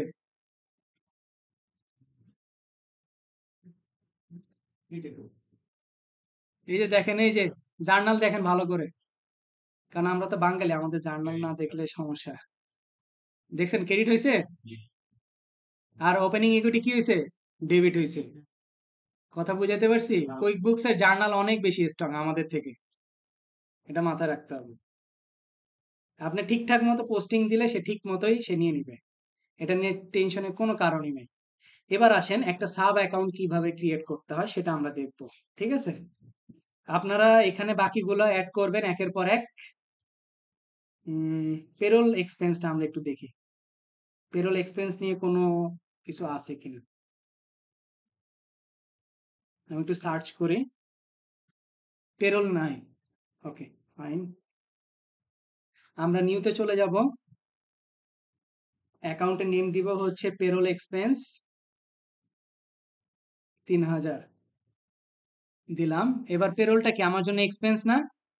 এখন এক্সপেন্সের তারা কয়টা অপশন রাখছে? তিনটা, একটা হচ্ছে কস্ট অফ সেলস, একটা হচ্ছে শুধু এক্সপেন্স, একটা হচ্ছে আদার এক্সপেন্স। আচ্ছা আসেন আমরা এক্সপেন্স একটু দেখি পেরোল পাই কিনা।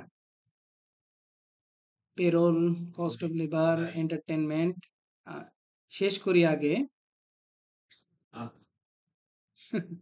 আমি কেন এখানে গেছি বুঝতে হবে তো, তাই না? ওখানে যে আছে যে ওটা আমি তো জানি।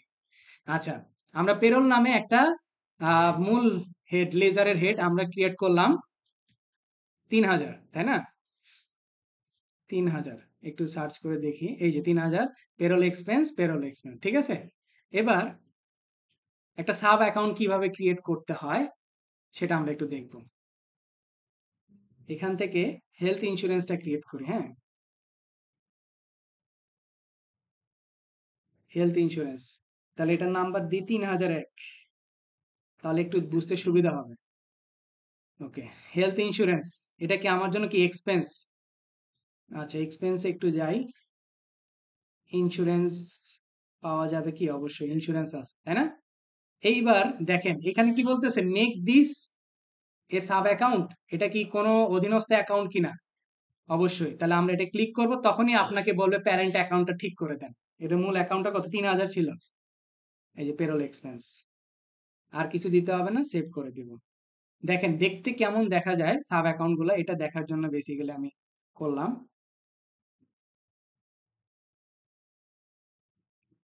একটু ভালো করে দেখেন,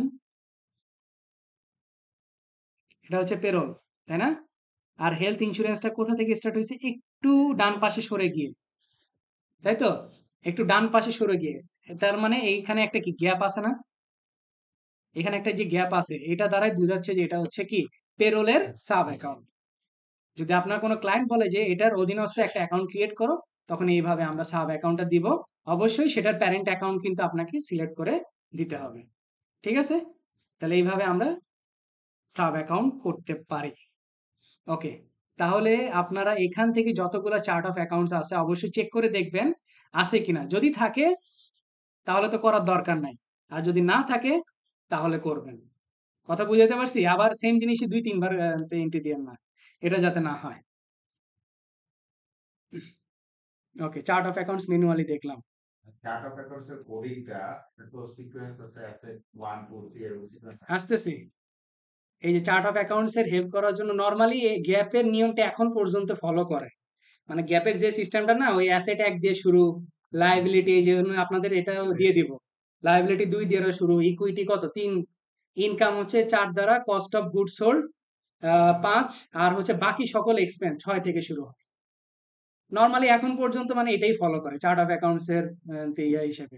এটাও দিয়ে দিব। ঠিক আছে? আপনারা এই রুলস অনুযায়ী দিতে পারেন। এটা যে দিতে হবে এমনটা ম্যান্ডেটরি না। আপনার ক্লায়েন্ট আপনাকে বলে দিবে এটা চার্ট অফ অ্যাকাউন্টস এর নাম্বার কত হবে, লেজার নাম্বারটা কত হবে। সে অনুযায়ী আপনাকে সেট করতে হবে। ঠিক আছে? এটা জাস্ট হচ্ছে একটা গাইডলাইন আপনাকে দেওয়ার জন্য। এগুলি কি মেসেঞ্জারে ফেসবুক গ্রুপে পেয়ে যাবেন।